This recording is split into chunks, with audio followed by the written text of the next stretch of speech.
Okay, thank you everyone for joining us today. I am Rebecca Labarde. I'm Associate Dean, Education, Innovation and Student Experience in the Faculty of Science, who is hosting your day today on enhanced or AI enhanced education.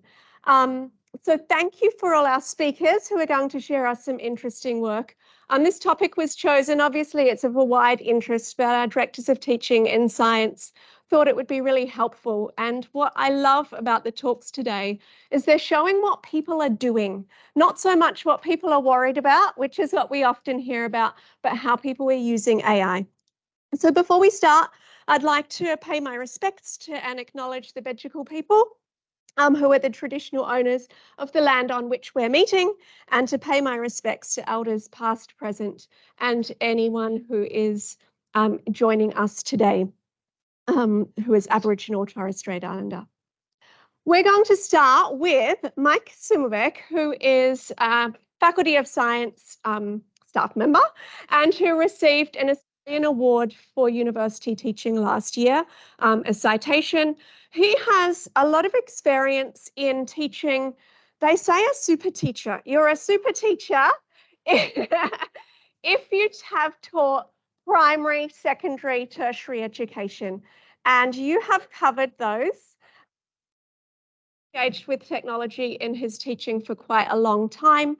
And so I thought that was a nice introduction to using technology and how to jump in. You're welcome to come up. Thank you. I need to adjust the volume. I'm very loud. I can clip the speed. Okay.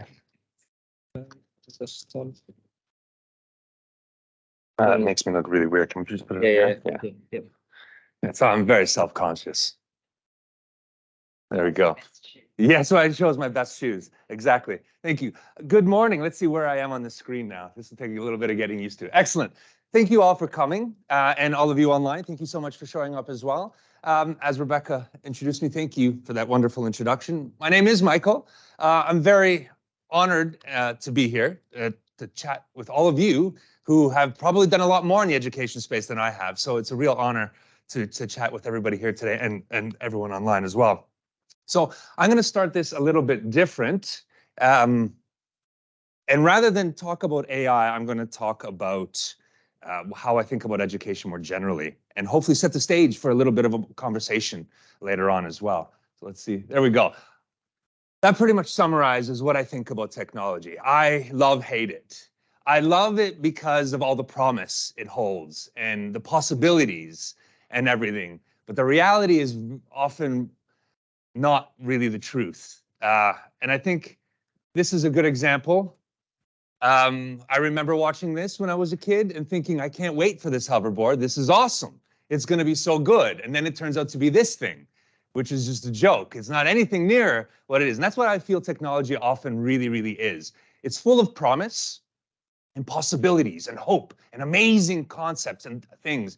And then it turns out to be not that at all, or the hype isn't really there. And I think that's the case also with ChatGPT, which I'd love to chat with folks about their ideas as well. But I do want to start off, and with full disclosure, I do have an education company, and I think I should start off this conversation with that. And that my company is called Arludo, and we create a whole bunch of apps. And this, I'm also telling you about this because it's what I got the citation for. But engaging students digitally and really trying to connect them to science in a way that they're really, really used to. Here's one of our apps here. If someone can, you can press the play button on that if that's possible.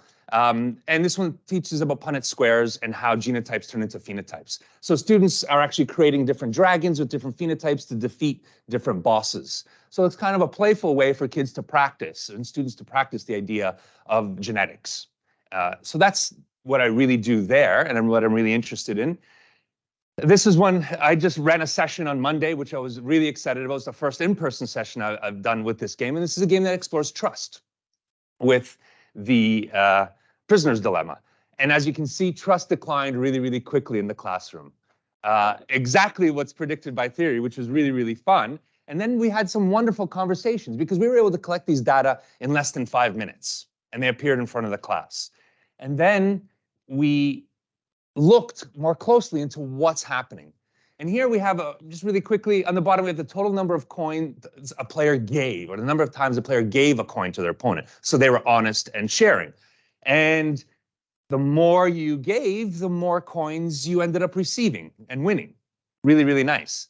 The opposite when you held coins. It was a negative relationship between holding coins and the number of coins you got. So it really shows that kindness does pay off, which I think is really, really wonderful. And we had some wonderful conversations during the class, about an hour and a half of just full on analyzing, creating new experiments.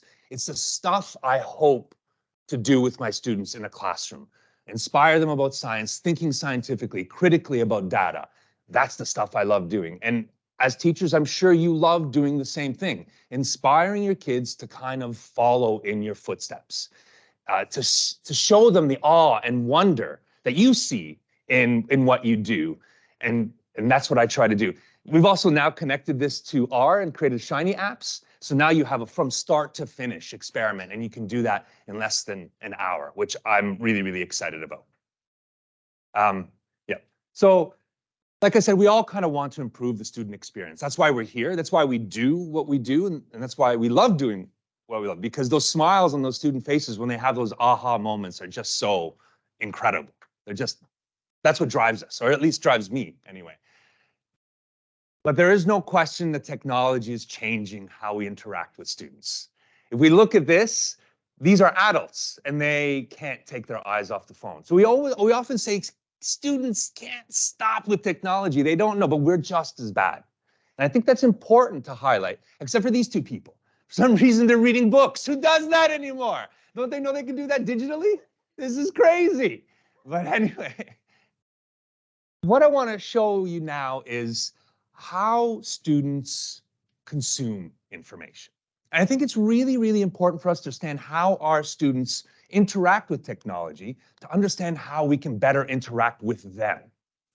This is from the Pew Research in the US. There's no reason to believe our students in Australia are any different to American students in this regard. This shows you how many students are obsessed with YouTube. We're in the high 90s. Everybody is constantly watching YouTube all the time. TikTok, these numbers are probably higher now. These are last year's numbers. Instagram, huge number of people. Snapchat, still big. And then Facebook, that's where it tanks. Students do not deal with Facebook. They don't really deal with Twitter, Twitch, WhatsApp, Reddit, and Tumblr.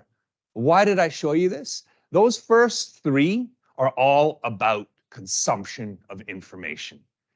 There's just information being thrown at students all the time. They need to do nothing. They're just taking it all in. And it's highly entertaining and engaging because it's all about clicks and views and swipes. So they're catching people's attention very, very quickly. I mention this because this is what we compete against. Whether we like it or not, we would love to think about the idea that our students come into here because they want to learn and they love learning from us.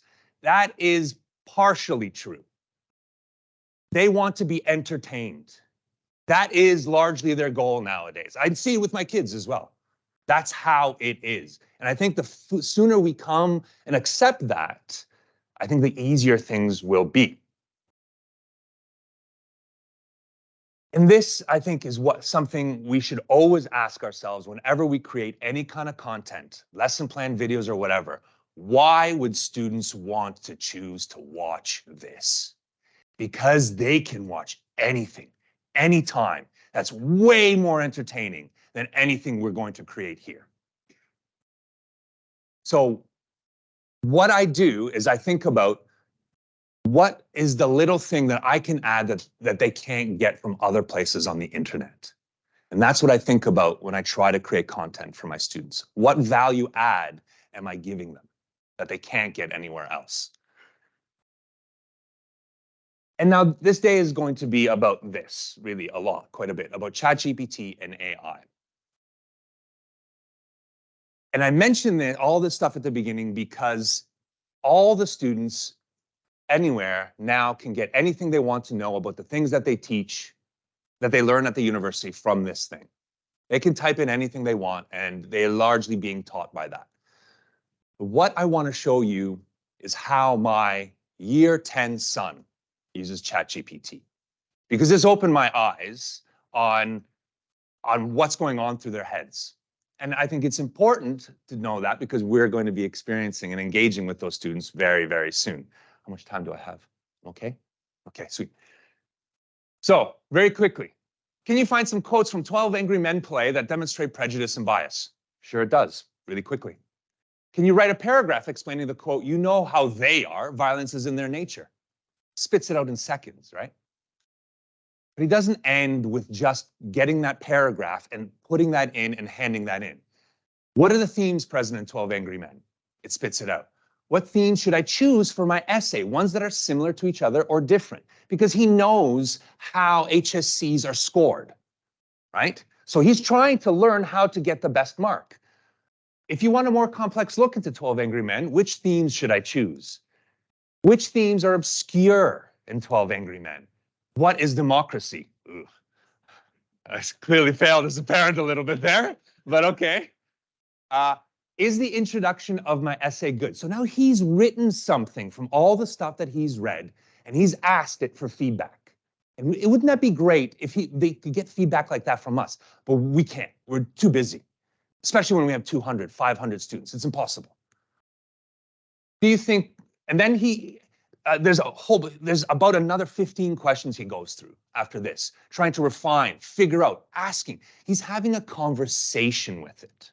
There are always going to be those students who are going to ask it to do that thing and then hand that in. The thing I tell my students is, great, that's fine if that's what you want to do. That means you're easily replaced by this.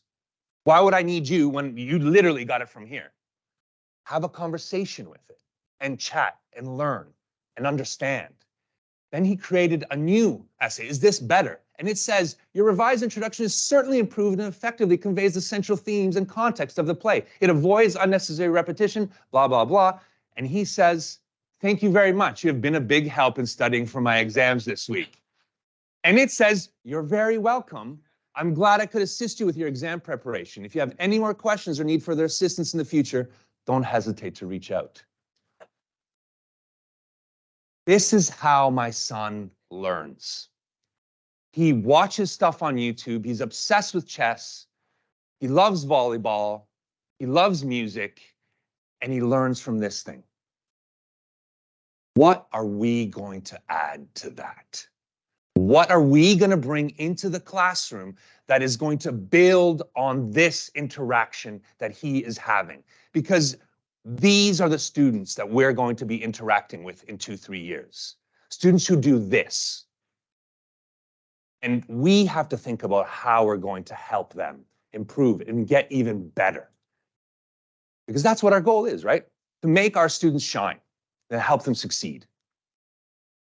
So I'll end now with what I think about technology. And when I think about incorporating technology in my classroom and why I even started my company, I had a problem. So first off, we often have tech forced on us. It's been done to us for the last few years. I don't know about you, but it's exhausting.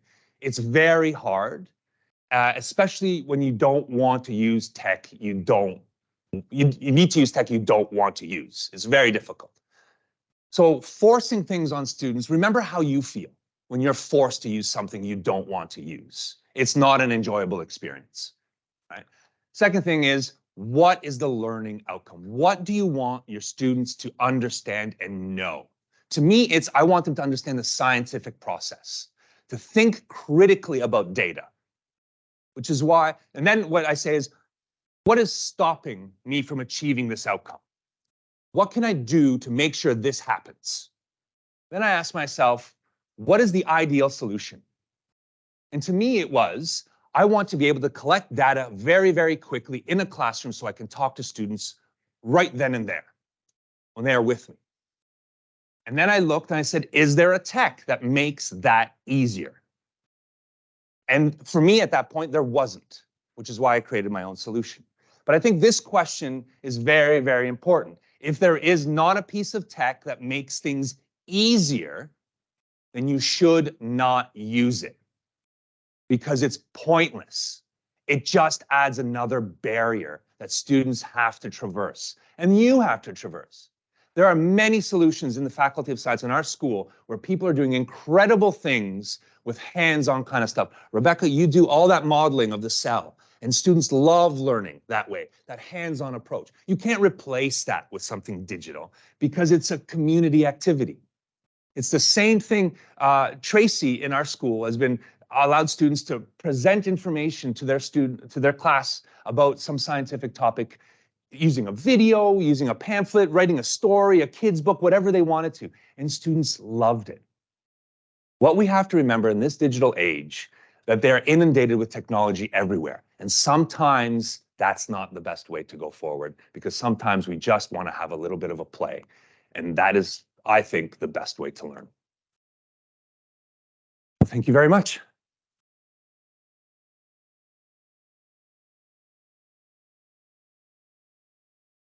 Do I have time for questions or? Yeah, okay, excellent. Yeah. Oh, yes.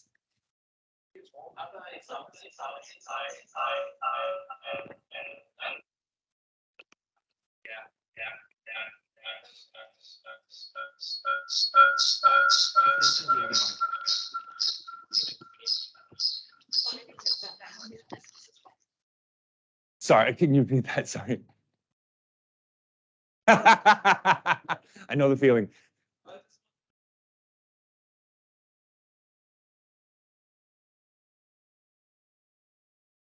Yeah, that is the main way I do it with my students, because I have a very particular goal of trying to help them practice with data.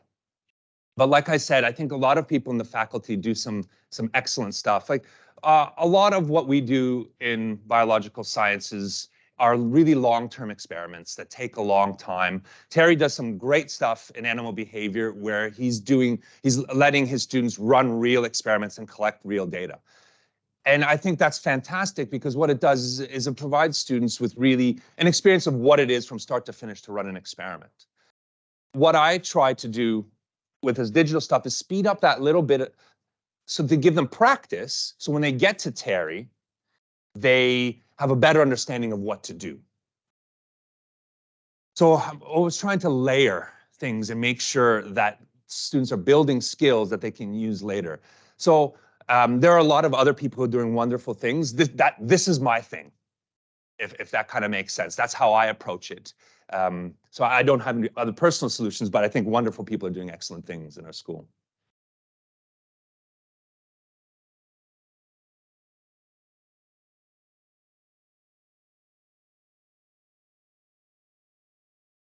Thanks, Mike. Great talk. Thank you.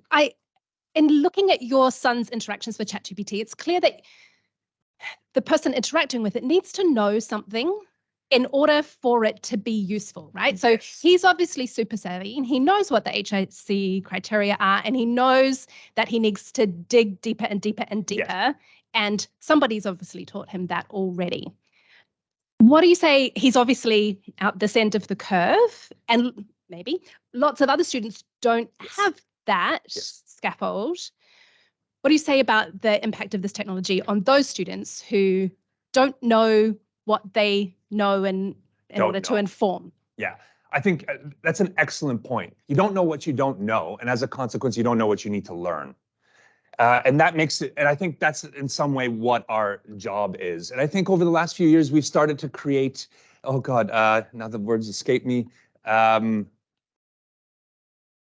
marking criteria. Rubrics, thank you very much. I don't know why that word, it always troubles me. I always think Rubik's Cube, but anyway. So I think students are largely used to seeing that in elementary, primary and secondary school. We're starting to do that, which is great. Also, I don't think that's the answer. In some way, we have to lay out the expectations, but we always know it's the better students or the good students who will understand those expectations better than others. It's a tough one. It's not an easy thing to solve, because what you essentially are asking is, how do I get my students interested in learning? Oh man, if we could nail that, I think we wouldn't be having these problems, right? So in some respect, there's a certain distribution of individuals who are just don't really care. They're going through the motions. They're going to school because they have to. They go to university because they think they're going to get a job, and all they want is their degree. So they don't really care about what kind of marks they get.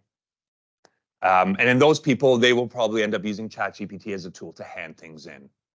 But I think it's really important, and what I try to do with my students, and I try to do with some of the primary and secondary students that we interact with as well, is to say, what are you going to add when you grow up? Like, what are you going to give back to society? Because if you're just something that is very easily replaced, then what's the purpose of you?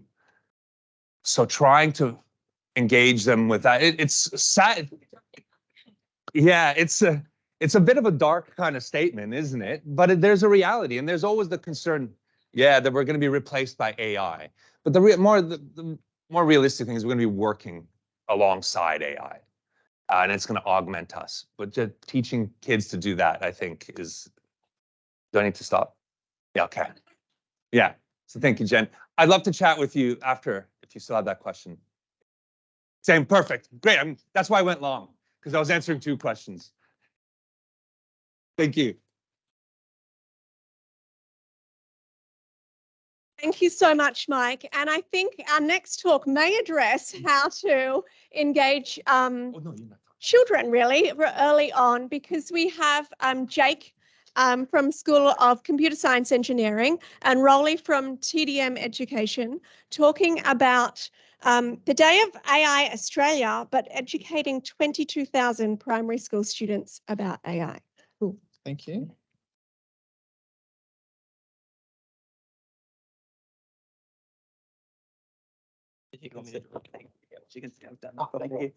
Okay.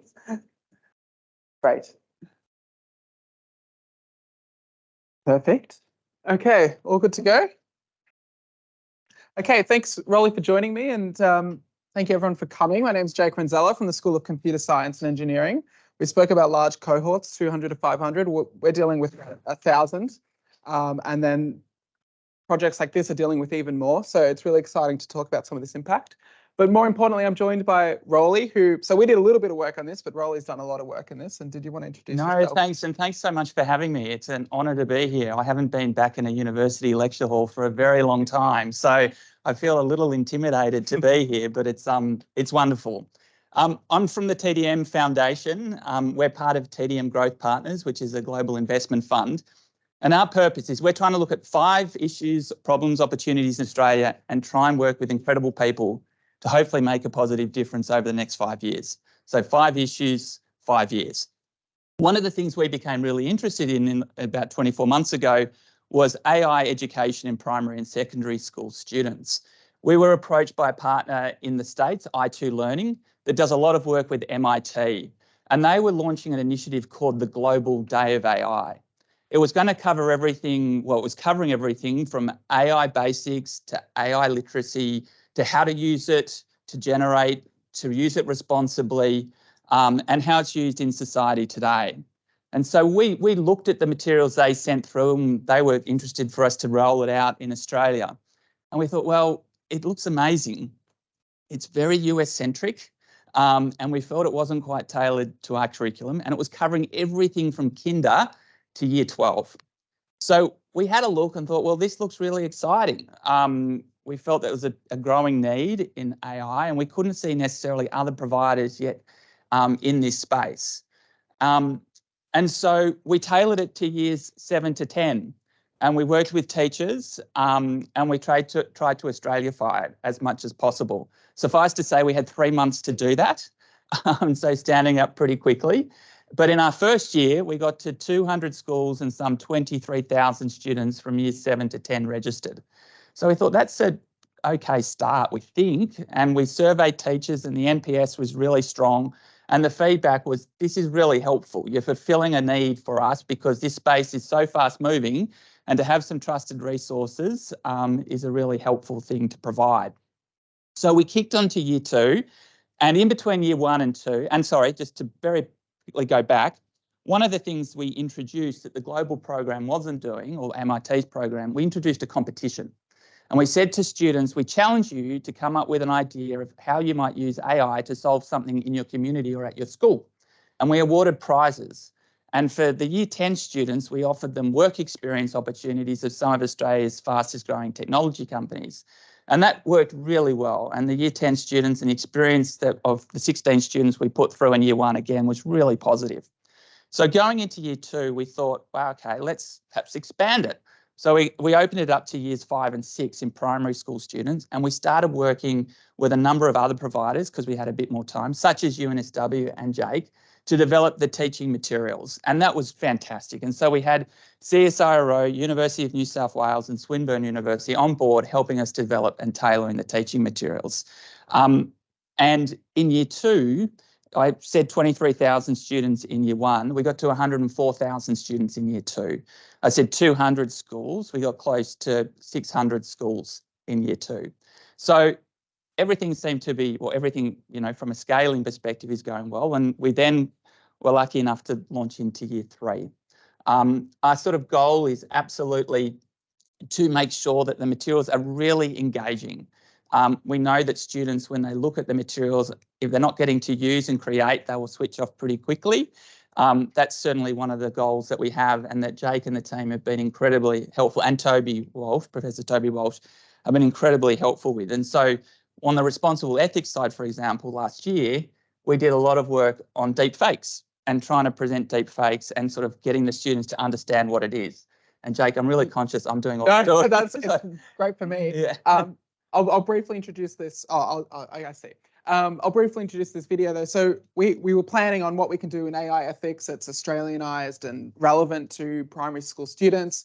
And we thought, well, why don't we actually show them what's currently possible with AI to teach students, some of the risks that they may be facing in terms of fake news and things like that. So what we did was, in a very short amount of time, produced a deep fake. Whoop, that doesn't, do I click it like this? Okay, thank you.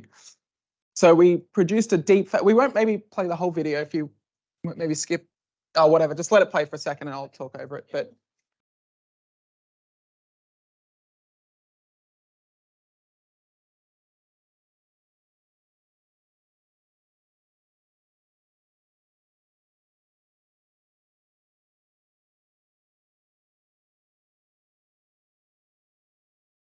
just skip to the end where fake Toby talks, and then otherwise we'll be.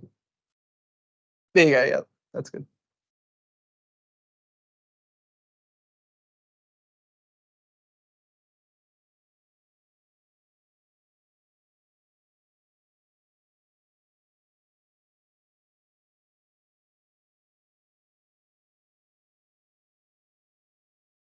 So it may not be the most convincing deep fake you've ever seen. We did produce it, I think, in a few weeks, to be honest. So, and we built it in-house within the School of Computer Science with the help of a PhD student in AI.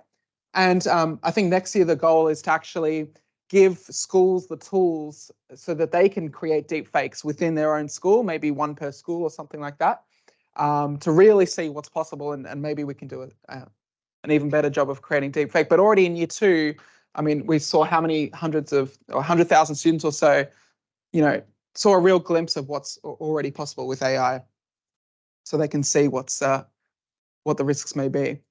Did you want to talk a little bit about some of the impact and reach of the diversity? Absolutely. So look, I mentioned the sort of macro numbers. A real focus for us is to get to more girls.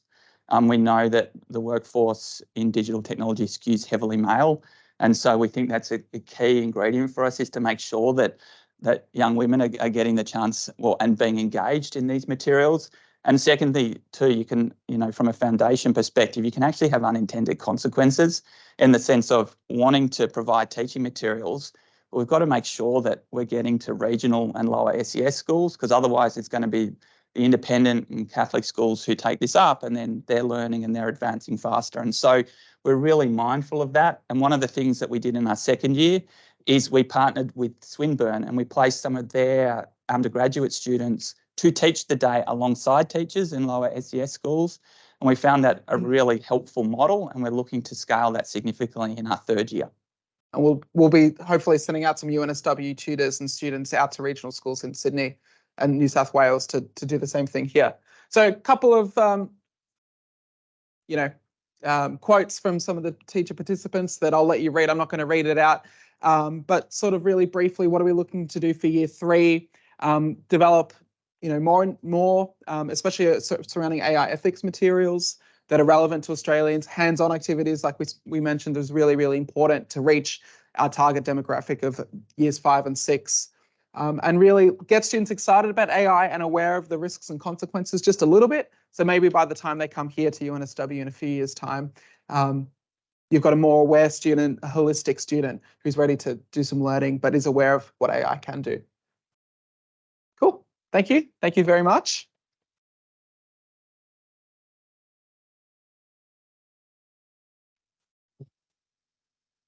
What was that, sorry? We'll have questions Oh, after the next. thank set you. of talks. Sure. Oh, we might have to run out, actually. Sorry. I got it. You can hop online. Yeah. And post them there. Oh, yeah. Email me or PC and I can send stuff to Roland. Okay, so we'll have questions after our set of talks, but because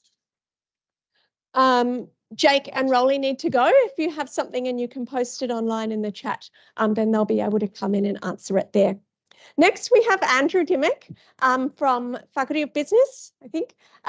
Just a reminder, the abstracts and the bios of our speakers are in the program on the Education Festival website. And I think Andrew was quite brave and obviously jumped into trial AI at scale this year. So he's going to talk about his experience. Thanks, Andrew.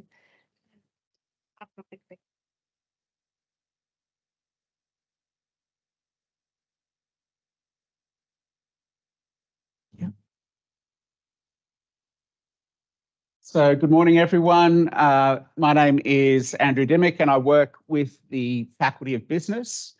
And today I'll be focusing on how we empower students learning through the use of AI, particularly in the areas of both learning and assessment. So just a bit of a background about the context in which we applied this.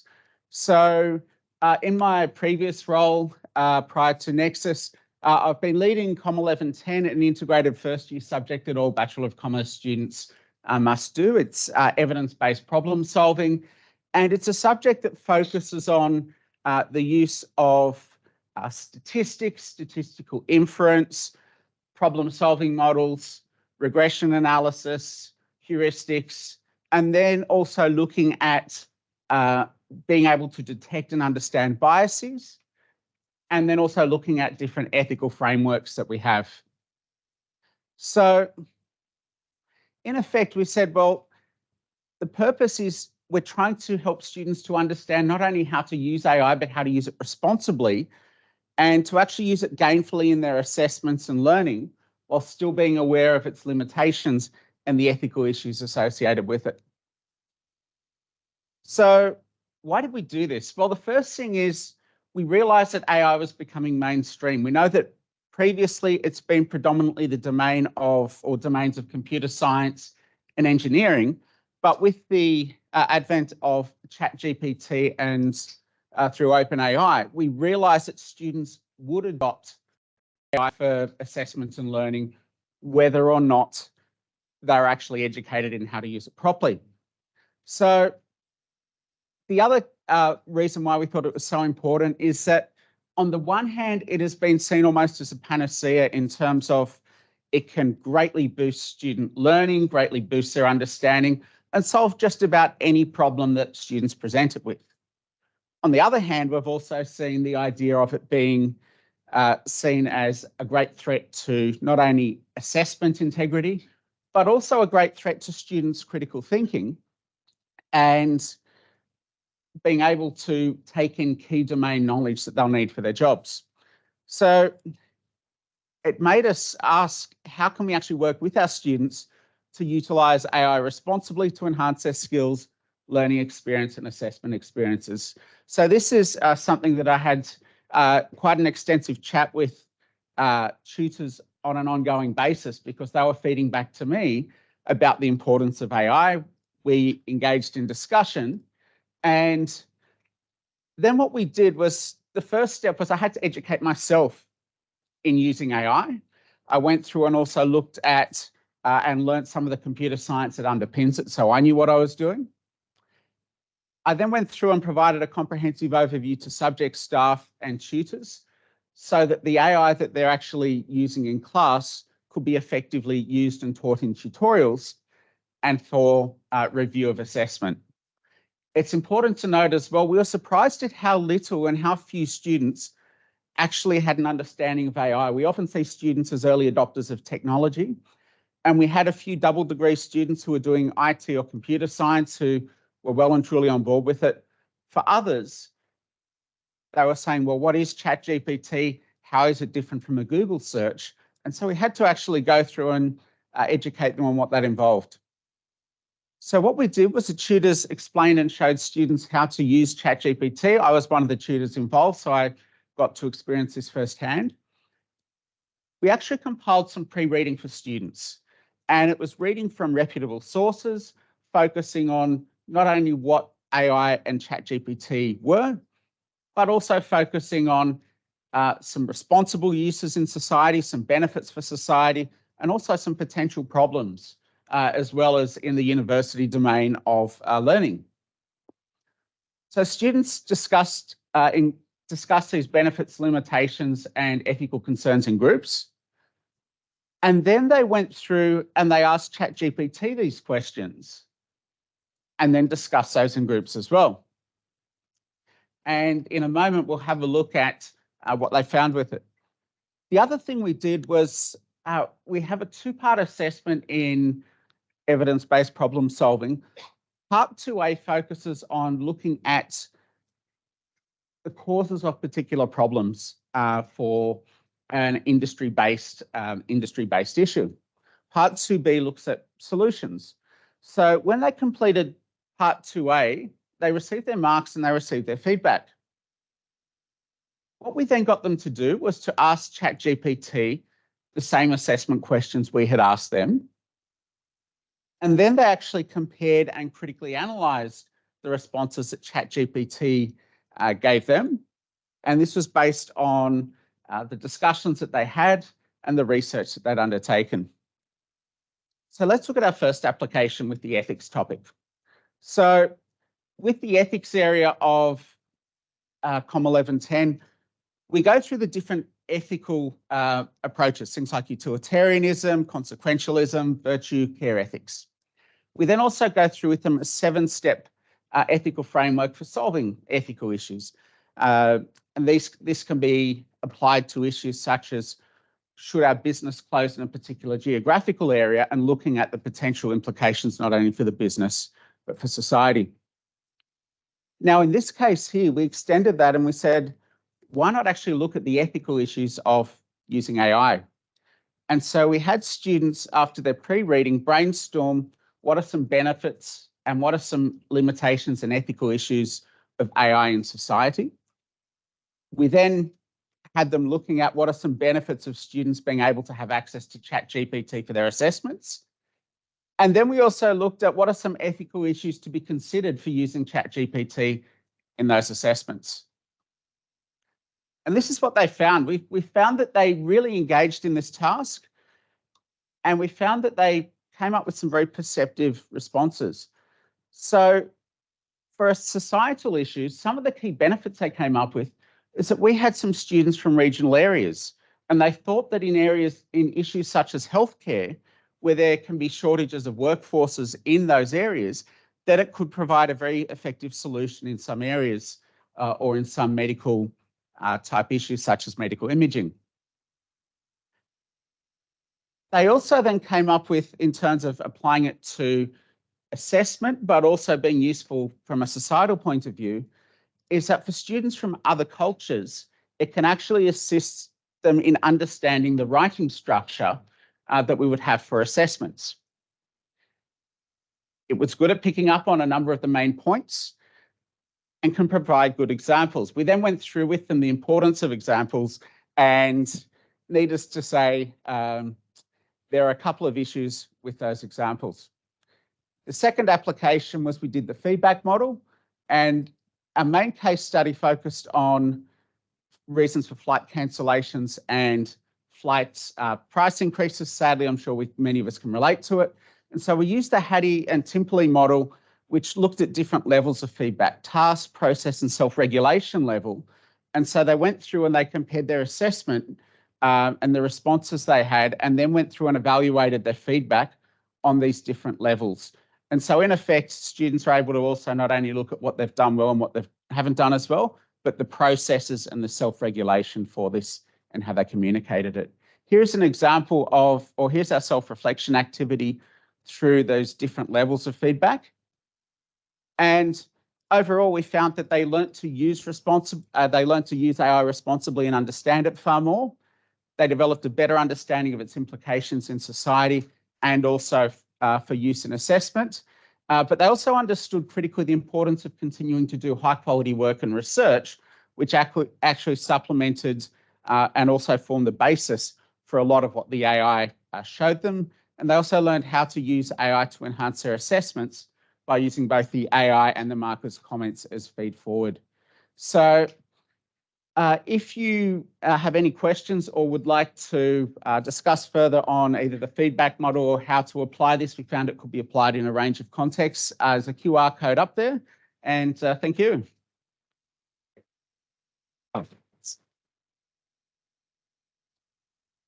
Perfect. Thank you, Andrew. And we'll give you the opportunity to ask Andrew some questions after our next talk in a few minutes. So Armin is next up. I love the title of our next slide. Our next speaker. Oh, I put two together here,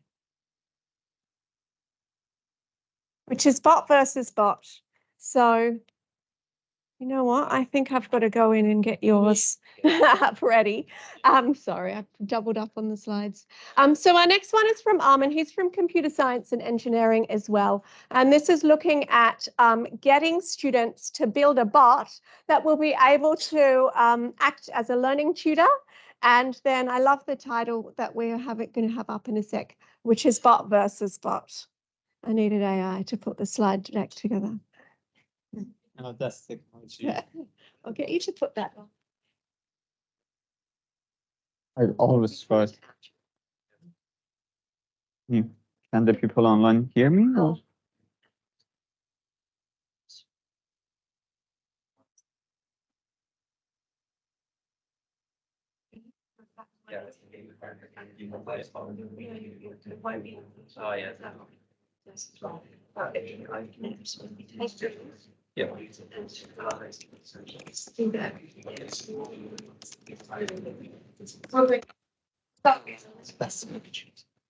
Eating into your question time. If we have a question in the meantime for Andrew, that could be useful. Someone had a question?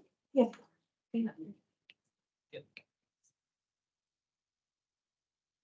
I just asked for that in the microphone. I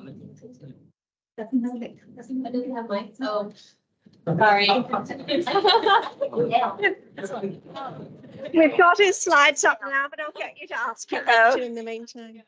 Andrew, do you want to come up quickly? Yeah. We'll just do our 2 minutes of your question now. And I don't think the mic worked, but it doesn't matter. Well, so you introduced in a pre-existing course these parts about AI, which are really great. But that means, I mean, unless you got more weeks in your term, you've had to cut things. So did you consider that, you introduce things AI, which is up with the times, and remove things? So what did you remove, and how did you decide what you were going to remove, or did you just speak faster?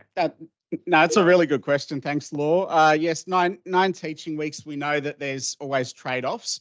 We have 1 full week on ethics, which is just how the integrated first year fell. And so we typically have 3 case studies in ethics. And so I decided, or I should say that we decided collectively as a teaching team that one of our case studies that we used for a few terms would come out, and we'd bring this one in because it had greater relevance. Okay.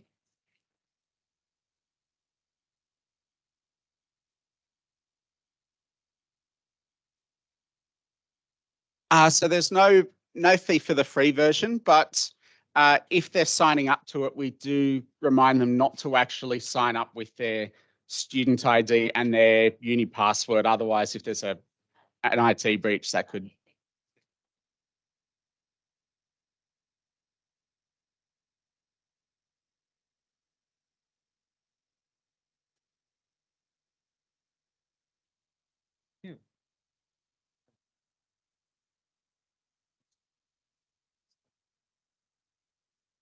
Hello, everyone. I'm Armin Chitizade. I'm from the School of Computer Science and Engineering. In this presentation, I'm going to talk about how we're using AI in the AI course. So I was lucky enough to be part of the AI teaching team this year, term 1. And it's a course that we teach the fundamental of AI to the students. Each week we cover one topic, and it's the course that I really love. But I have one feedback from a student. This feedback has been shared among different students.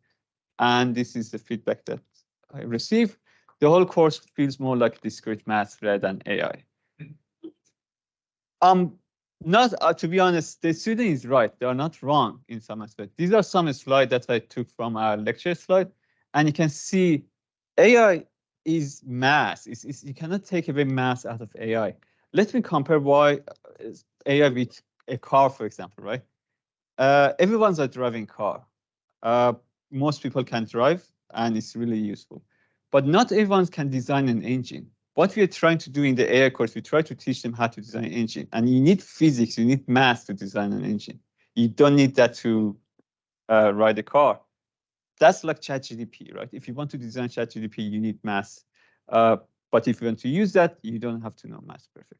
So what can we do now that they are right? It's a little like a discrete math. How can we make it more fun?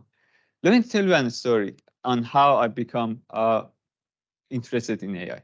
So it was in year 2012, and I was a bachelor student here doing software engineering. And one of my assignments was to design a Sudoku, an AI for Sudoku. Sudoku is like a problem that you can see here. And you have to find the numbers to fill these cells that there is no repetition in either row or column or the cell 3 by 3. And for example, in this case, this is a problem. And this is a solution. That's the problem. That's the solution. First, I designed an AI. It was good. It was taking some time. It was really slow, but it was working a few hours. And to make it fun for myself, I decided to do it as it's trying to solve. So I found the problem online. I try to solve it. I give it to my AI, and then I try to compete with that. I try to improve step by step, and it was getting better and better and better. And one day this thing happened. So I have it here, and I need one volunteer to measure how long, if anyone has a timer. And any volunteers who want to time this one? It should be about, anyone? Yes, can you time this one? So I'm gonna just click play on this one and then tell me how long it's gonna take. But how long gonna take a human to solve this one? 2 hours, 1 hour, 30 minutes, 1 minute, 30 seconds, not 30 seconds, right? 30 seconds, I mean, for me to read this one's gonna take me 30 seconds. But let's start. 1, 2, 3. So the input is given and it's solved the problem. And when I saw that, it was just, I love playing chess, but when I saw that, I was like, oh, we are nowhere close to AI and we are redundant. But I didn't feel defeated, right? I felt like a proud father that his child was able to do better than him. And then I asked my brother and showed it to him, and I was extremely excited. He took a photo of me because I was really excited. And this is the photo of me. And that's where I'm aiming for our student to feel. That's the excitement in the eye that I want my student to feel. So AI is a little bit mathematics heavy. How we can solve that? Based on the story that I tell you, the idea is gamifying the AI. And Sudoku is good, but it can be better. What's the better way to Sudoku to make it multi-agent environment with more interesting story?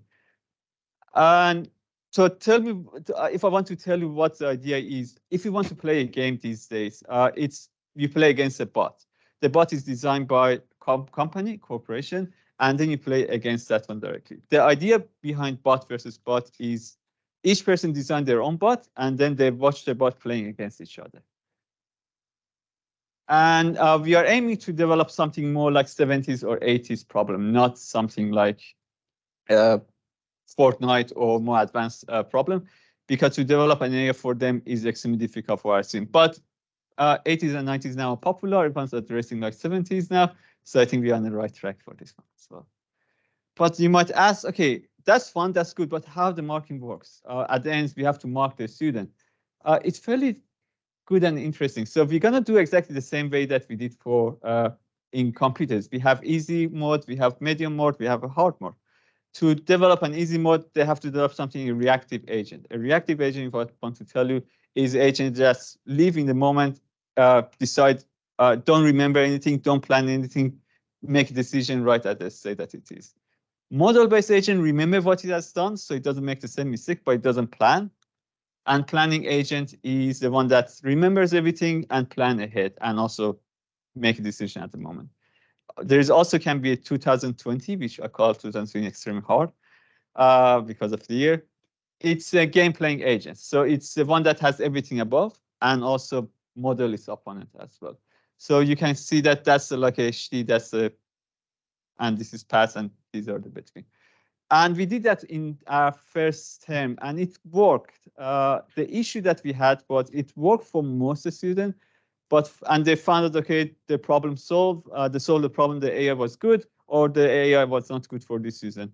But we had many special cases that we need the feedback, and we're gonna change that for next year, that we're gonna have human helping. So we cannot always trust bots to tell the student if where the problem was. Sometimes they need human help. Okay, now you must say, I mean, that's really interesting, but I'm not a student in the AI course, but I'm really interested to do that one. Can we participate? The answer is yes.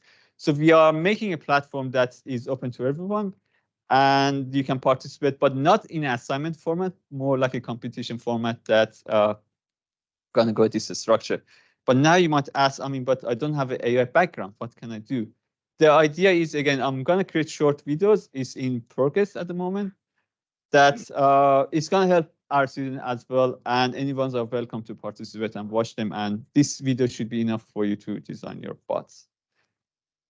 And I want to thank the Course Design Institute to helping with the funding, 2005 funding, and Engineering Education Innovation team who are helping with recording all the videos. Now we have time, I believe, right? I'm going to show you why this is, again, really exciting. So developing a bot and then watch your bot play against other bots is, for me, it's like watching a sport and playing a computer game at the same time. And I was lucky enough to be part of I've co-founded a company in 2020, which did the same thing, but more like a hackathon. And we ran a hackathon for IBM intern students. And the finale, the one student won, and to compare that to one agent, I developed a kind of an advanced agent which planned, which remembers everything, and I try to help run that against the best player bot by the student. And this is, I try to reproduce the game, and you can see, let me just explain this one.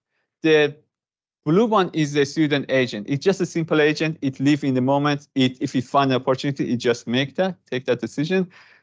The deep orange one is the one that plans, and the idea is to either explode as many walls as you can or eliminate your opponents. And for this smart agent, you can see, for this one, the best place to go is right here and place the explosion here and destroy 3 walls, right? That's what it did. And the other opponent, you can see, just moving randomly. Right? It's just moving for fun, not seeing any wall to destroy. But this one, the orange, is going for the goal, and it's going and it's going. And here's a trick: they cannot jump over the explosion, like they can't jump over the weapon once they place it. And now mine wants to leave, and it just plays that, stop my agent from running away, and my agent kill itself. That happened in the finale, and it was really fun. Like, it was full of excitement and everything. That's what, again, we are looking for, to make it fun. Yes, there is math, but we can also add the fun to the AI course as well. And that was my talk. Thank you so much. And if you want to be added to the emailing list and you want to watch the videos and be able to participate, feel free to scan this one and add your name. I hope I did not make it private and public, but if it doesn't work, let me know. Yeah, technology always. Thanks so much. We can have some questions if we need to go a little bit into the break. That's okay. We were going to have 5 minutes now just before Lynn comes up. Did anyone have any questions for Armin? I have one thing to make about the first presentation. I mean, it was really good. About the games, if some of you remember, in 1990s, the best chess player, Kasparov was the Russian one, was defeated by Deep Blue, right? And it was extremely time. So a computer was able to defeat the best chess player. And now even your mobile phone is able to defeat the best chess player in the world. But here's the thing. Do you know who or what is the best chess player in the world? It's not a machine, it's not a human, it's a combination of both. So humans working with computers, they are the best chess player in the world. And they can defeat humans alone or computers alone. So combination of these two are able to defeat. Even more interesting enough, a combination of the computers and an average of good chess players are even better than the best chess player in the world, the best master player, human alone. Do we have a question? Anyone? Nope. Anything online? Nope. Okay. Thank you, Lynn, for joining us, and thank you, Armin, for this talk. So Lynn comes to us from the business school, and she is going to talk to us about, in the theme of AI changes to student learning. So how has learning changed? And we're going to hear about...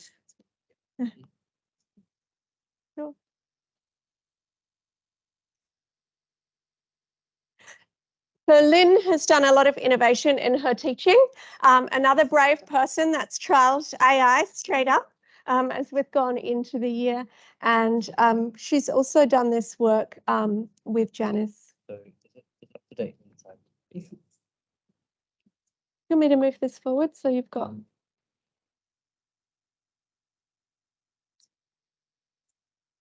There you go. This morning.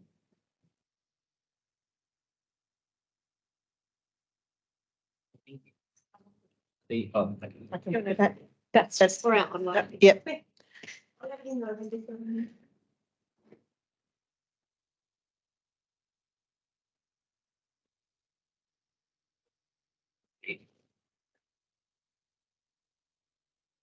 Great. Thanks. So hi, everybody. Lovely to be here. I'm fresh off a plane from presenting in Utrecht and in Copenhagen. And so I'm actually about to mix it up a little bit this morning. You've been listening to a lot of presentations about how to use AI and how AI is being used. And where I'm coming from is a very different space. This is some work that Associate Professor Janice Wardrop, gee, we get called by each other's names all the time, and I have been working on. And this, when we were looking at this festival, we can talk about AI, we can talk about what we're doing with AI in our class. We've got a few book chapters in play on that. But in actual fact, we went back and asked ourselves a different question, which was a question about going into the AI space became a time to unlearn rather than to learn. We have been very focused for exactly 1 year on what do we need to know about AI.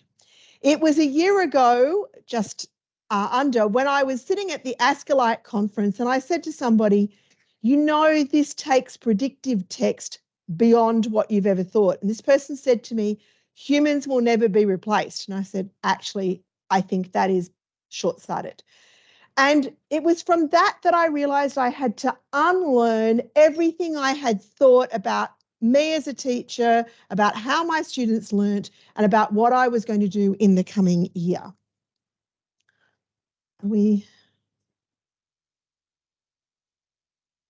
Okay. So Gen AI, as a general rule, does a number of things. It is a ready-made tutor, but it does rely on you being able to, and it's a great writing assistant, provided you're good at giving it prompts. So I believe that in this room, I'm talking to people who are very comfortable with Gen AI, but let me just check. People comfortable? People going, no, I'm still trying to play and learn. Okay, great. So there's a bit of a mix, but think about it this way.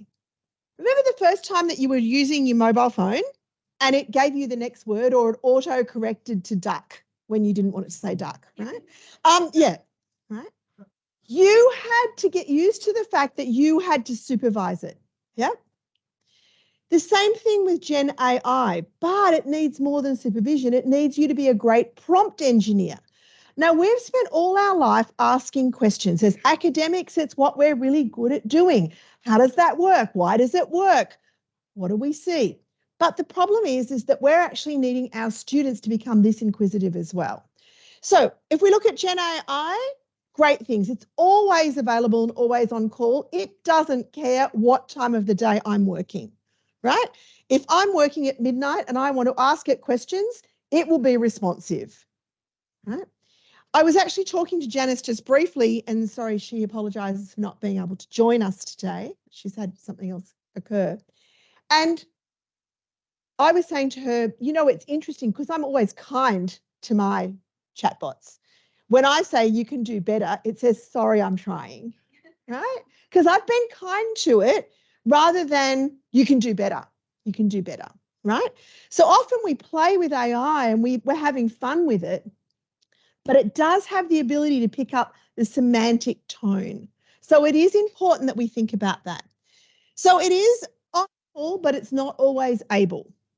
And this is an important part of the information because we know that there's some things that from predictive text to grammar checking, it's so embedded in our life that it's sort of crept up around us. We're swimming in it without being aware of it, and our students are the same.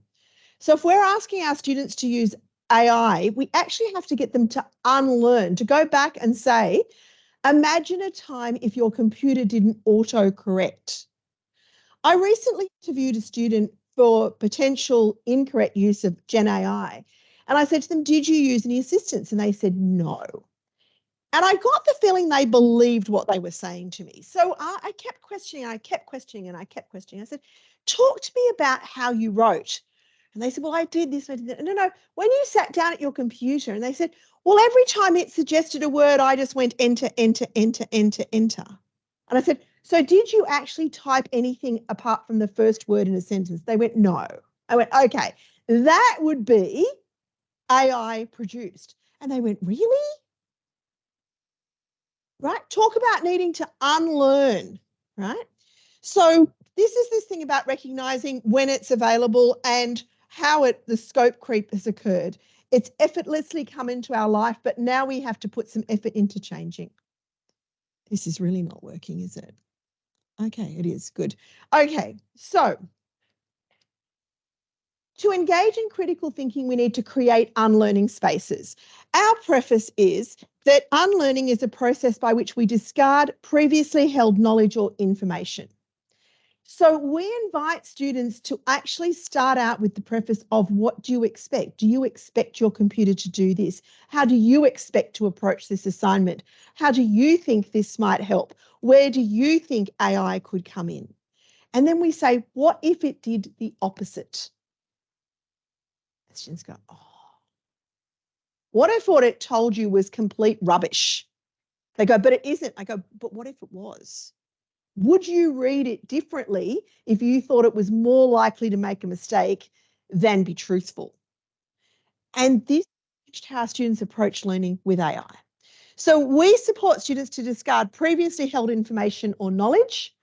We go back to how have you previously learned? So the cohort that I teach, those of you who know me, so bear with me telling the story again, I teach 1,000 students, largely international, 3 times a year, you know, and they're coming in and they're often going, I just want you to give me the information and I'm going to reproduce that. So I have to go from the why is just getting information and reproducing it not helpful? How is that going to get you a job? As I say to my students all the time, if a computer can do it for you, why would I pay you? So the first question I ask my students is, how many people are studying so you can earn more money or earn lots of money? Now, I teach business students, so it's a reasonable question. Yeah. So I just want to say that, and they're studying finance, so, you know, let your imagination go wild. So when I ask them that, so if what you can do can be produced by a machine, why would I pay you? Why would I give you more money? I go, so let's show how you can earn some value, right? So we get them to hold the questions, question the deeply held ideas to lead to new paths. So we say, what would somebody who has no experience say? What would happen if, oh, it's just joyous, isn't it, when the technology doesn't work? And here we are talking about tech. Now, the example that I use, and you're welcome to take this into your classroom, and it can be really helpful if you're asking students to unlearn, right?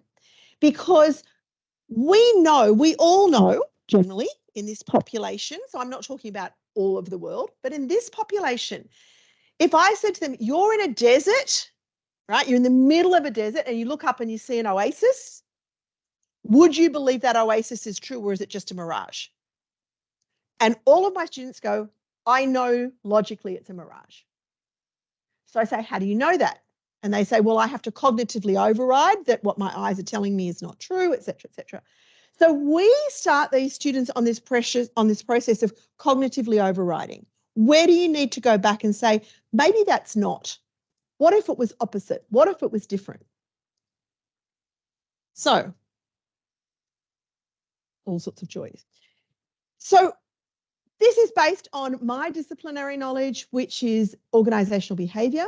And one of the things that we teach a lot about are biases. And one of the great biases that we all face as human beings, and I also want to be careful because I am making some pretty big generalisations, but there's this thing called anchoring bias. Now we're coming into the holiday season, so many of us are going to go shopping. Right? Now, this is the easiest way to understand it. When you go shopping, you think there's a price for something and you look at the price tag. If you look at the price tag and the price tag says this is $300, you think to yourself, wow, that's expensive. I thought it would be about $100, right? You look at the next one, it's $300. That anchors you into this item is now $300, okay? You see the next one that's $100 and one that's $50. What do you say about the $50? That's too cheap. It can't be right because you're anchored to the 300. Even your 100 that you first thought, you've now discarded because you have two pieces of other data that tells you it's 300. Why is this piece of information important? Once Gen AI has produced for a student an answer, right, students will believe that is the answer, and it's very hard for them to discard it. So we're trying to teach them to move away from that. So recognition starts with the process of unlearning. If students can't consider what they need to unlearn, then that's very difficult for them to go into critical thinking. So we argue that the future for AI is about for educators to think about unlearning over what we need to learn. What do we need to let go of for us to create a future that is AI enabled in our learning and our education? Hope that gives you some thoughts.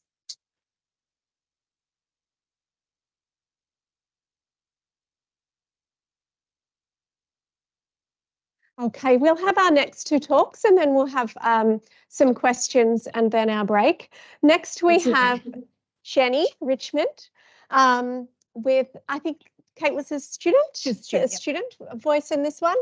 I love how friendly, we heard about friendly speaking to ChatGPT, and now we have a friendly name for ChatGPT, which is ChattyG. Thank you, Jenny. I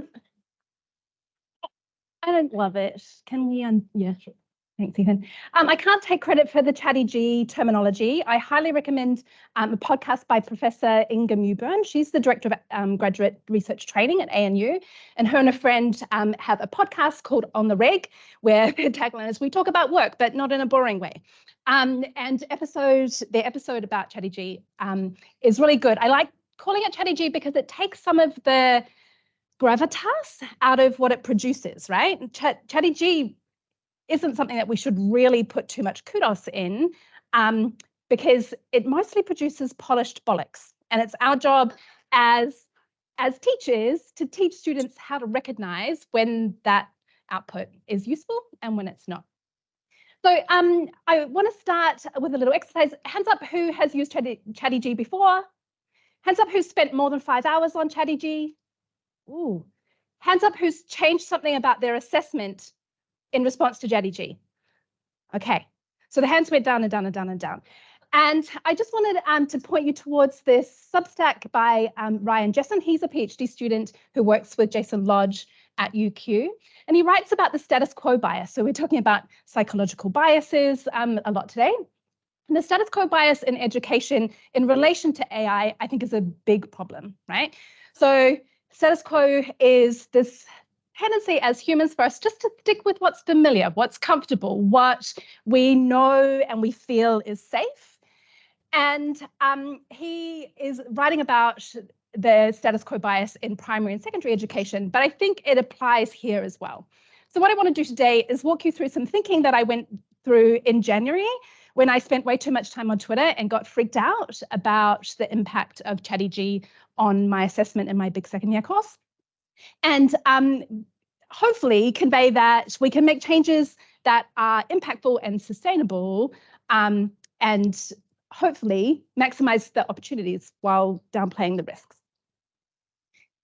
In my big second year social and developmental psychology course, I teach the big piece of written work that students work on across the term is what we call the media assignment. And so the first step when I got freaked out about ChatGPT in January was to step back and think about the learning outcomes. So Mike was talking about what you have to question, what do you want students to learn from engaging with your assessment? And then question, how good is ChatGPT at that thing, right?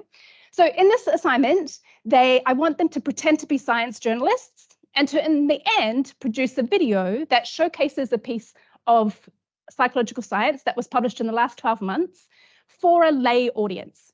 And so the point of doing that is that I want students to gain what we call in psychology psychological literacy. That's the ability to apply their psychological thinking skills to solve real world problems. And in order to do that, they need to be able to read research, to critically evaluate how good that evidence is, and then to communicate about it to people, stakeholders who don't have any background in psychological research. So the other thing I want them to get out of this assignment is feedback literacy. So in order to develop the ability to read research and write about it for a lay audience, they need to be able to use feedback to improve their communication skills. They need to be able to recognize feedback is good, to give feedback to peers, to respond and integrate feedback from lots of different sources to make their work better in an iterative way. So the way this assignment worked pre-2023 was I assigned each student one of 4 papers that were published in psychological science in the last 12 months. They wrote a draft and did peer review. They integrated the feedback from their peers and revised their script, submitting it again for tutor review. And then they took that feedback from their tutor and integrated again to make a video, right? So when we're thinking about what I want students to learn from this, I want them to be able to communicate to a lay audience and use feedback to improve their writing skills. So in terms of a SWOT analysis, what I really like about this assessment is that it's authentic. Students get to write in a way that they might in the real world for a lay audience. They get to use feedback and develop complex communication skills that involve not just the written word, but presenting with their voice and using visuals. With peer review, however, the feedback process has always been challenging because there's lots of variability in the quality of the drafts that they produce, and there's always an integrity risk where they might just use each other's ideas. Now, the biggest worry I had in January was that ChatGPT is good at doing this, right? ChatGPT is really good at summarizing. It's really good at writing it, whatever style you want. This assessment doesn't involve critical analysis or evaluation necessarily. And so I wanted to see whether we could ask students to use ChatGPT to do this task and then build on their critical thinking skills in analyzing promoting AI literacy and analysing the output that ChatGPT produced. So the assessment works in exactly the same way, except that at the first phase, students ask ChatGPT to write them a draft, and then they write a critique, identifying 3 strengths of the ChatGPT output, 3 weaknesses, and they make a revision plan for 3 things that they will revise in making that piece better meet the marking criteria. And then they revise the script, they turn it into a video in the end. So I really wanted to know, how did students go at critiquing ChatGPT output, and what did students learn about the usefulness of ChatGPT in developing their writing skills through this process? So I went through and coded their critiques and looked at the grades that they gave ChatGPT. So part of the critique structure was they had to grade the output that ChatGPT had produced on each of the criterion in the marking guide before identifying the strengths and weaknesses and their plan for revision. And one of those criteria was about style. This is about, is this stylistically suitable to appear in the Sydney Morning Herald? Have they got rid of all the jargon? Would it be engaging for a lay audience? And students were really good at identifying that, yeah, ChatGPT does that. It was trained on the contents of the internet, so it's really good at producing text that looks like the contents of the internet. Another criterion that they weren't so impressed with ChatGPT on was the extent to which it accurately covered the aims and methods and results of the research. So most students gave ChatGPT relatively low marks for comprehensively covering what the research was designed to do, what the researchers did and what they found. There were a few students who gave ChatGPT HDs and Ds for this component when it was obviously making it up. And that tells me that perhaps we need a little more scaffolding in the kinds of critical thinking that are required to take an academic article and ChatGPT output and to compare and critically analyze how well it's done. Students wrote end of term reflections, writing about how much they knew about ChatGPT before, what surprised them about the output, and what they thought they would, how likely they might be to use ChatGPT in the future. In what ways do they think it might be useful to their learning, and in what ways do they think it might be detrimental? And I coded these reflections. The vast majority, like a speaker earlier, the vast majority of students had no idea what ChatGPT was coming in to this course, but 97% of them said that they could see themselves using it for university work after the course. But they were pretty good at identifying where the strengths and weaknesses of ChatGPT are. So I coded the responses to what surprised you in terms of positive sentiment and negative sentiment. And while some were positively surprised about how good it was, how quick it was, how stylistically the structure was good, the vast majority of them were unimpressed with the accuracy of ChatGPT, the output.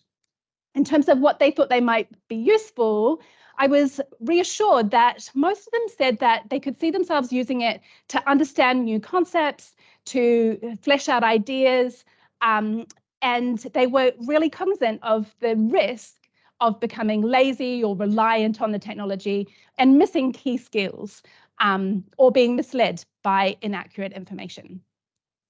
So what did I learn? First, more critique scaffolding is needed. I assumed that the task of taking a published article and ChatGPT output and putting those things together and seeing where the gaps were would be quite within the wheelhouse of our second year students, and there was some that it wasn't. So I have ideas about how to fix that for next year. Students find revision difficult, so their job was to take the ChatGPT output and improve it to make it better meet the marking criteria. And most of the time, ChatGPT had just done a really bad job of accurately covering the research. It was stylistically very good, though. So they found that improving the accuracy while sticking with the style really difficult.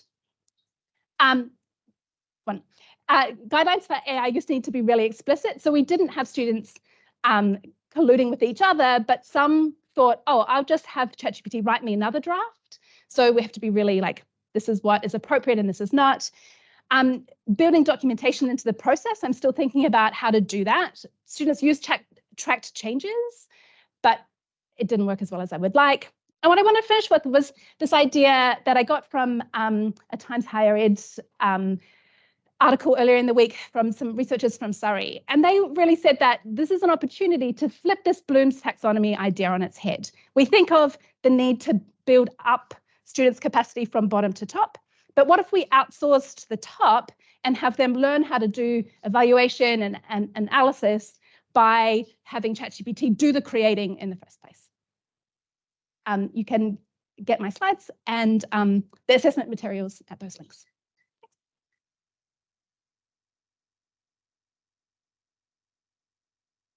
Okay, we'll get Jenny back up for questions in a few minutes. But next we have Jayashri. Jayashri is from the Faculty of Engineering. She is Associate Dean of Education there, and she's going to talk about the thing we haven't yet spent too much time on, which is integrity, but nonetheless a big piece on people's minds.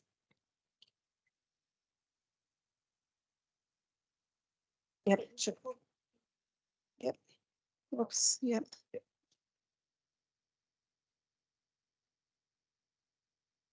Thank you.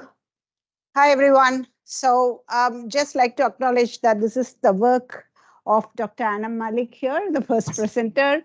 All I did was encourage her to use ChatGPT for students' assessment, and she did convene this course. So unfortunately, she's not able to be here today, so I stepped in to make the presentation. Okay, so let's go here. I mean, all we did was use ChatGPT, encourage students to use ChatGPT for their assessments, but then we graded it slightly differently. So just going into the details of this course, as you can see, this course is called Electrical Safety. This is a postgraduate level 5 course, which means we have 95% international students. Okay, and some of these students are in their very first term, so which means taking this as a first course in UNSW. So they're not very much aware of the integrity issues. And if we don't tell them, obviously they'll go ahead and use ChatGPT to do their work. So we thought, okay, let's ask them to use ChatGPT, but then we'll grade the assessment slightly differently. So, and the nature of this course, unlike other engineering courses, it's not heavily analytical. It's mostly use of common sense application to electrical safety issues and analyzing the incidents. The only thing additionally we do is also look into the regulations, Australian and international regulations on safety, and then relate it to those regulations and what do the regulations say and whether that has been followed on a particular incident or not. That's what we do.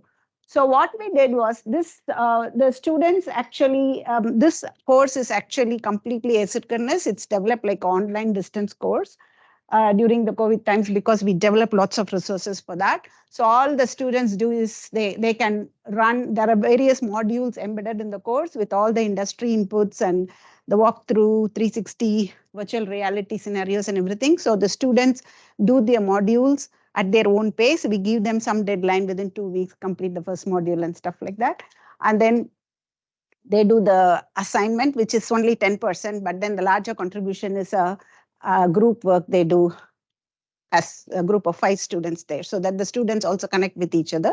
And we have mentors to support each of the group. So what we did was we included the ChatGPT for the assignment, written assignment, which is an individual assignment, which carries only 10% contribution towards the course. So this assignment, we have a large bank of different types of electrical safety incidents, which are randomized and distributed to students. So each student gets 2 of those incidents to analyze. So they need to look into what are the engineering solution to avoid such an incident, and looking at the administrative solution, what are the procedures that can be implemented within an industry or anywhere where the incident occurred to limit that problem, and the personal protective equipment that are suitable for that particular incident, and additionally, the standards and the regulations. So what we did before even asking the students, we ran our own, some of the incidents through the ChatGPT. And because it's like a common sense knowledge, ChatGPT is able to address most of the issues, except for the regulations, because it's not pointing to the right regulations, it's pointing to some other standards, and it's all making up like fake references, it's making up some fake references. Other than that, it's actually really going deeper into analyzing the incident. So we thought, okay, we can't simply leave it like that, we need to do something. So we told the students, use this, whatever case study you have, feed it into ChatGPT free version, okay? And then you need to take a screenshot of that and submit it in the assignment. And also we wanted to see how critically the students can review the inputs that are given from the ChatGPT. We also watched what are the prompts the student gave, because we wanted students to actually use ChatGPT effectively as well. So what are the types of prompts the students are giving for the ChatGPT? And if the students, take the answers from ChatGPT and simply feed it back in a different wording for the assessment, they are not graded, they are just lowly failed the assessment. And some students, what they did was they just took it out and simply said, oh, this is a nice idea, just commenting on that. So again, it was not up to the standard. But there were a few students who critically reviewed that. For example, if the ChatGPT gives a specific engineering solution, then they say, okay, this looks a good idea, but it's not going to practically work out.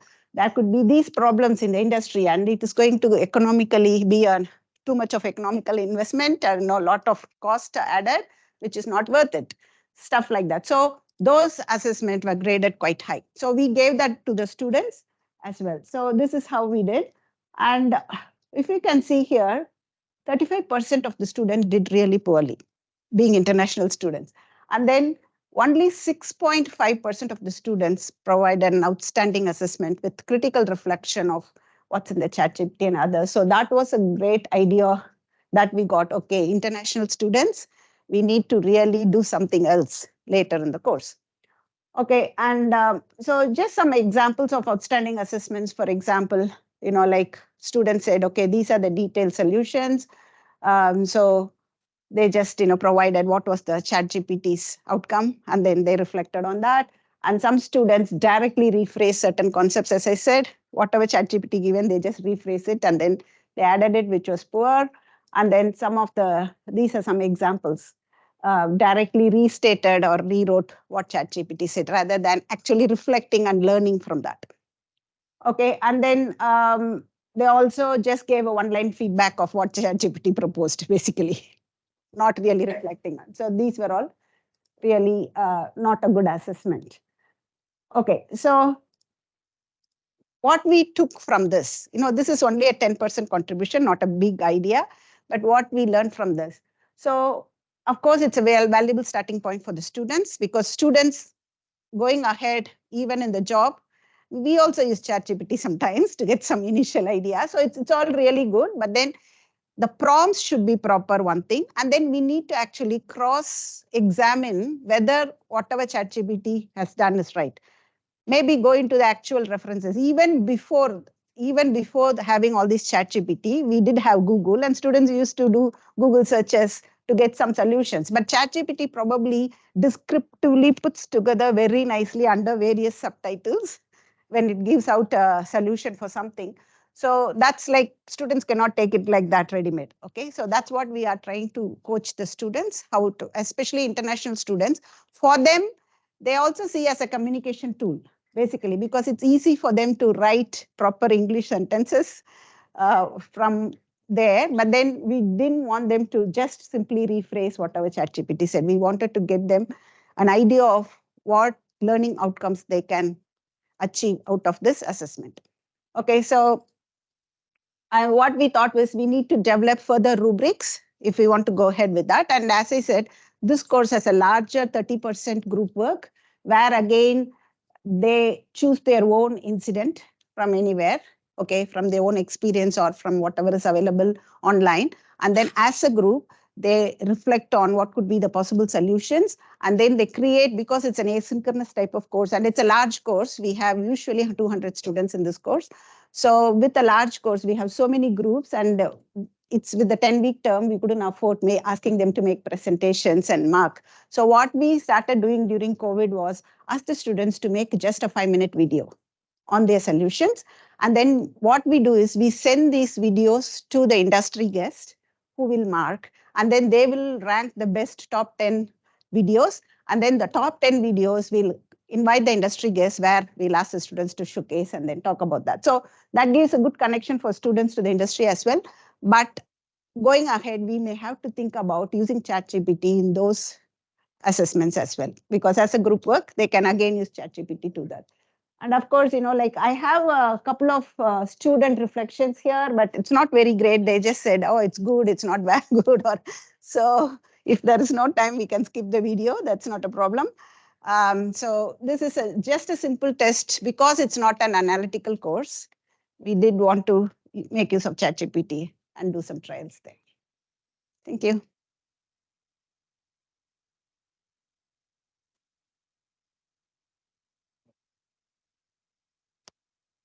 We have one question for you up here, so maybe you could answer that one from JP first. Yes. So, sorry, I just took it off. So this is the question that's just come in from online. Did you evaluate and provide feedback on the quality of prompts? Yes. So the grading of the assessment criteria, we already gave it to the students as well. So there was, it's only 10% contribution. So we gave, like prompts, the type of prompts the students give to the ChatGPT. So based on the quality of the prompts, they were assessed, from 0 to 5 or something. And then based on the outcome that the ChatGPT produced, how they reflect on the outcome and how do they apply it to the assessment. Again, that was a scale given for them. And that's what we gave the students. Prompts as well. Yeah. I mean, because they need to submit the screenshot of all the prompts they are giving you ChatGPT. So we just gave them an idea of, okay, this is a good prompt, not a good prompt and stuff like that. So we can have some questions now for Jenny and Lynn as well. If anyone has any, just let us know. Put your hand up. Yes, I'll just bring this over so they can hear online. Sorry. Thank you very much. Sarah, great presentation. Thank you very much. I've got a question about how you could ensure that the teaching staff are capable enough in commenting on the quality of the prompts as well as students' experience of using AI. Do you think they are ready for that? Yes, of course. That's another thing. We need teaching staff, need some training as well. But this particular course, what we have a group of mentors who are HDR students who have been supporting this asynchronous development of this course. So they act as mentors for the students as well. And then there's the teaching staff in this particular, I have been teaching this course all along, and now it's being done by one of my postdocs who did the course convening for the first time. So I'm there to support them as well. So what we do have regular meetings with the mentors and, with the teaching staff. And within our specific school, we also run something called a knowledge sharing workshop every term, where, many academics who have implemented certain things share the idea of how this is done. And then that's how we learn from each other. Thank you. Okay, one question up here. Up so they can hear you online. That's all right. I feel like I'm back in the lecture theatre. Thank you. I was just wondering, is there anything available to help us with prompts, to better refine what you ask ChatGPT? Is anything like that available yet so that we know we can get the most benefit out of using the platform? That's a good question for all of our speakers. I'll bring it down to answer that. There's actually quite a little bit that you can access in terms of prompt engineering courses. So I know that yesterday I was writing something where Harvard's actually got some great information out on prompt engineering. But if you want to become, and people have different ideas on this, so this is just my personal experience with it, is always think about the sort of 3 rules of prompt engineering, which is the context, right? And then who is your audience and the content that you're looking for. So I always give it a context. ChatGPT, I want you to be X, right? And then I want you to consider this parameter. And can you please do it in this tone, right? And I give it all of that up front, because if you don't tell it all of that up front, it doesn't know how to go and grab the information. So think in terms of if you had in fact, I've just written a paper which will be available next week on how ChatGPT has McDonaldized our work. Because think of it like training a McDonald's worker. When a McDonald's worker arrives, they have to say, so guess what, you use the chip scraper this way because it overfills it to the exact amount. We have sort of lacked that a little bit in our own profession, I think. So if you come back and say, okay, it's a large language model, think about it in terms of it just picks the next word because it's scraping. Sometimes it's picking that next word in context. Yeah, that's why it does it quite well. It has to be a plagiarist because it's just pulled everything from the internet. And remember, it's been in the naughty corner. If you're using ChatGPT 3.5, it's been in the naughty corner since 2021. So the parents of it took away its internet access and said, you're in the naughty corner, no extra information. So everything is out of date and everything it was trained on was white male referenced. Okay, so they're the things you need to know. So you need to sort of say to it already before you start, this is my context, please do it this way, etc. Then learning to prompt engineer becomes a real challenge of starting to say things like, I know this content, so what's inherent in what I'm asking if I was researching? So, you know, in the early days of when we moved, sorry, I'm going to show my age now, when we moved from microfiche and doing that sort of research to actually being able to ask Google, we know that being able to learn Boolean choice and an and or an or search this became critical to our ability to research. The same thing with prompt engineering. So I say gloves off, sit down, think about your context, think about your audience, think about the role you want it to play. Are you asking it to role play? Are you asking it to be an assistant? Are you saying you are a marketing director for this or you are a engineering safety person? So make sure you're giving it all of that up front and then give it the question. And don't be frightened to say to it, can you improve that? Or what's wrong with that? So you can ask it all the questions that are in your mind and keep doing that. Remember, if you are mean to it, it will get snarky because it responds semantically as well. So I hope that helps. Yeah, does that sort of help how to get started for prompting? Yeah.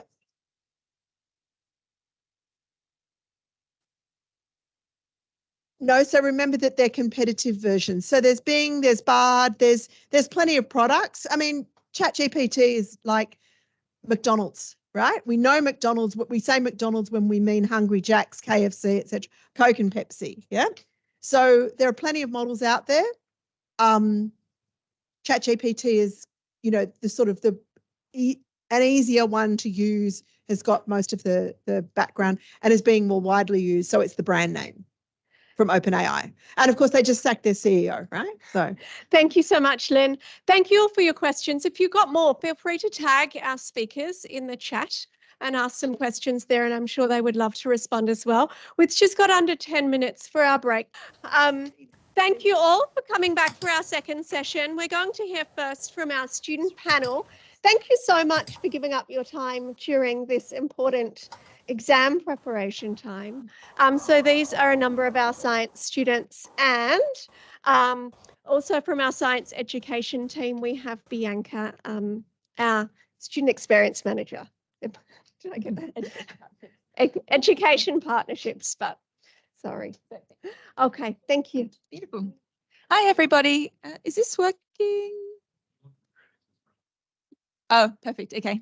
Thank you so much for joining us today for a discussion on the integration of AI tools in education. So in an era where AI's presence is increasingly widespread, our focus today is to chat about the innovative ways that it can be effectively utilised within the realm of education. We're very privileged to have a panel of students who've agreed to share their experiences, offering us a window into how AI is currently utilised by students and the unique ways in which it's shaping their academic journeys. Their insights promise to provide a unique and valuable perspective on the intersection of technology and education. So joining me today, first up, we have Gavir Singh, who's a third-year climate science and renewable engineering student.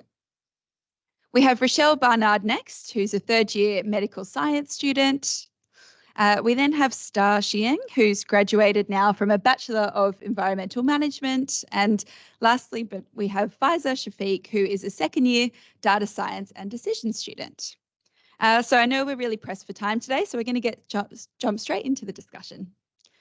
So starting broadly, can we please delve into how you currently incorporate AI tools into your education? Yeah, I can start with that. So hi everyone.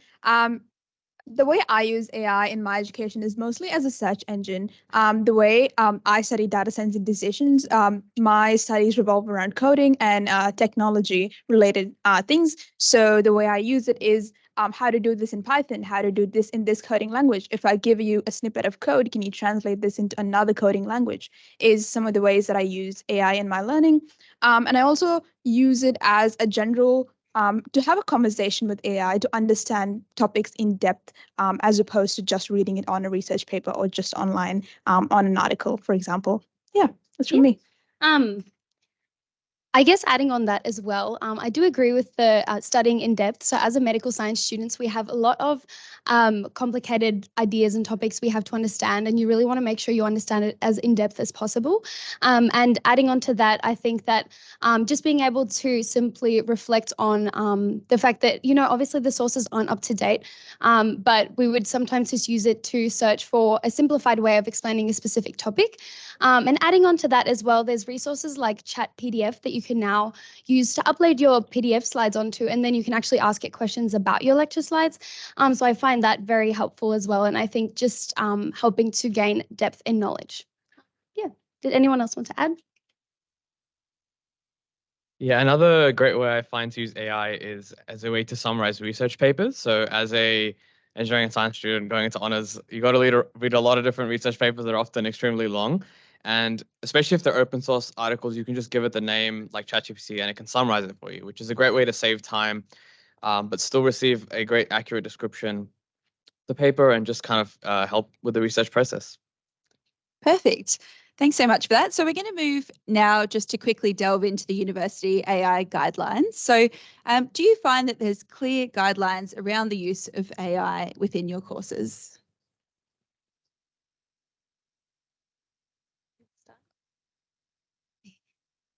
I think just with the guidelines as well, naturally what I've understood at least is that you're supposed to refer to your specific assessments and just make sure that you're aware of the AI guidelines on the actual assessment. But I think because it's an up and coming thing, sometimes I haven't always found the most clear guidelines in terms of that. So I think just, clarification maybe from the start of the course, these are our specific AI guidelines within the course might be really helpful. And yeah, that is the general understanding. But I do find that if I hadn't necessarily been going to looking for it, it's not necessarily something that I would have picked up immediately. So yeah, that was my perspective. Did you want to add? Perfect. So looking now into academic integration, obviously bearing in mind that this is all quite a quick time frame in which we've had to work with AI being so widely used. How seamlessly do you feel that AI is integrated into your academic environment? Stara, I might throw to you for this one. I use it quite often, and then I find it a very good tool. And then I think 1 year ago, probably the academic, they really put a lot of concerns or the worries about this particular thing, like the BARD, like ChatGPT and the Bing. They are quite worried about it. But after 1 year, like I use it quite often. I don't have any kind of worry about using this stuff because I use it as a tool instead of using it to take control of my mind. This is very meaningful because I'm the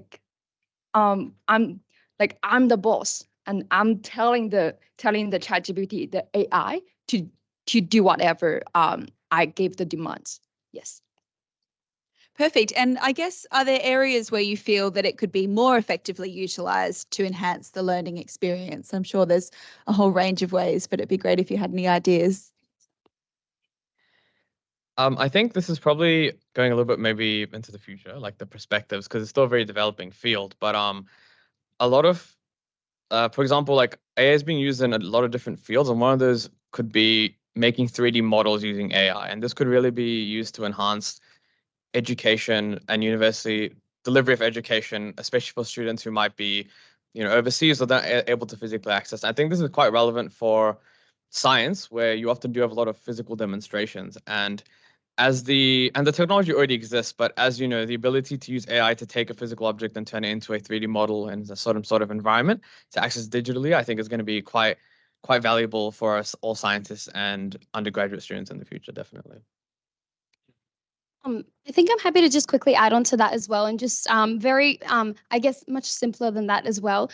Within learning, how I might find it very helpful is for example, I've heard that some students have had assessments where they've been given, input this assignment question into ChatGPT and just submit that simply.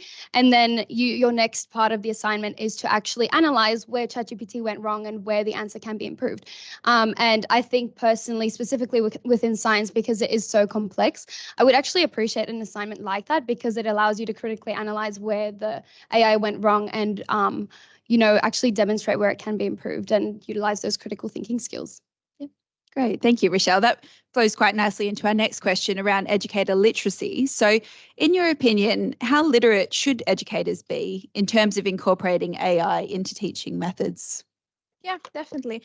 So in my opinion and in my experience, since my learning revolves around machine learning and data science related industries, I feel like if educators know that these AI models rely on what's already available on the web, they can tailor questions to something that's not already on the web, so then students can't get answers out of just putting it into ChatGPT or just any AI software. They could analyze the topic critically, think about it, and go onto ChatGPT to just learn about it, and then use their own skills to come up with an answer to those questions that these educators put out. Yeah. Just adding to that, I think you don't need to be very proficient in using the AIs, but instead, like you just need to have the skills to know how to use the AI. I think that's enough. Yeah. Perfect. Perfect, thank you. And just looking at classroom usage, so moving forward, do you have any suggestions around how AI could be integrated into the traditional classroom setting on a day-to-day basis? Yeah, absolutely. I think that it would be very nice if, just as you said, within tutorial, or as I spoke earlier, just within tutorials as well. If from the start of the course, it's like, yeah, we all understand that AI is actually available and it's an amazing tool to be utilized. I think that things like Chat PDF, for example, stuff like that, not all students are aware of that. And I think it gives an unfair advantage or disadvantage to those students who aren't actually aware of it. And it would be really nice if it was, a level playing field and everyone was aware of it. And just from the start, lecturers are like, yeah, these are the tools you have available to you. We highly encourage you use it, and maybe even integrating it as a tutorial activity might be really helpful. And to add on to that, with AI, I think it's very important to ask the right questions and do prompt engineering. So it would be really helpful if in the classroom, lecturers and educators taught students how to ask the right questions. And if the right questions are asked, then students know how to learn better. Yeah, that's what I think. Perfect. And we're going to finish off now with just thinking about how AI might be useful outside of the university environment. So first of all, have you encountered situations where your AI literacy has been beneficial outside of the academic setting? So not for me, but one of my friends, he told me he actually used AI to revise his resume to tailor different kind of the company. This really saves a lot of time of him and really helps him to get the first job, which is quite beneficial. So I bring this up and it's quite interesting. I was going to add on and say that I've done the exact same thing, that I've definitely done that when searching for internships. Just take the job ad at the company description and just ask it to tailor it towards it, and definitely helps out a lot towards that. But I think, obviously going into the work in the future, it's going to become and already has become practice in industries such as software development to use AI quite extensively to really automate those the tasks that take up a lot of time, but also that maybe not everyone has a lot of technical knowledge in. It could be really useful in terms of the future workforce for a lot of different people to undertake tasks that involve coding that might not have that knowledge that was given to them in university. They might not have learned it separately. If a climate scientist wanted to analyze a large set of data, they could ask ChatGPT or some software to complete the analysis for them by writing the code. And they'd have the skills to interpret it, but they might not need to rely on other sources, or it'll overall just improve the efficiency of the work, I believe, if you integrate AI in different areas that require coding, but people might not have skills to perform the coding. Yeah, so I'll just quickly add on to that as well. Sorry, not in relation to coding, because I'm not a coding student. However, definitely just like I think a very simple way that I've integrated it as a student like who lives by themselves and is trying to optimize time as much as possible. I've definitely gone and been like, these are my dietary requirements. Like, can you please create me a meal plan? Like I like these types of foods and things like that. And it's really easy. It's like, so saves so much time. And then it allows you to create like a grocery list, and I'll just run to the shops with that grocery list. And I think it just saves so much time as well. So yeah. Just quickly, one concern of the AI, which is related to my privacy. Like I put a lot of like the private inputs into the AI, so I really worry about like how my privacy will be protected. So just I bring this up to the audiences here, and maybe you guys can help us to protect like from your perspective. Yeah. Thank you.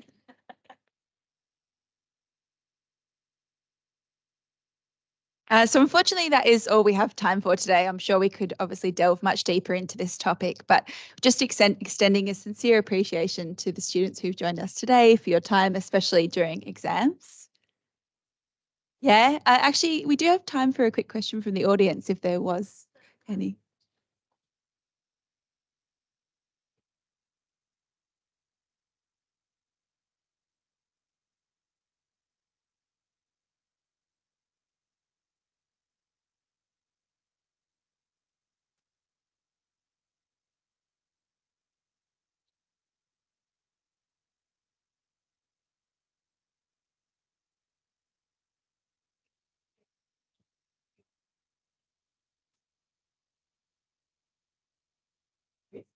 In outsourcing without thinking about, is there an unintended consequence, which is, I don't know if you've managed to get a job with asking it to do a better job, but if you haven't, you might want to think about the reason why is because the recruiters are not recruiting them.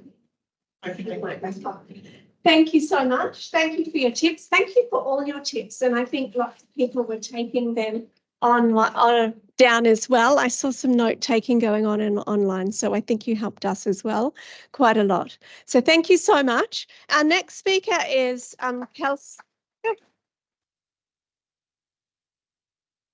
Yeah, our next speaker is Kelsey. Yeah. And this is one I've been looking forward to because it's about crafting courses at the speed of trimesters and how AI can help educators.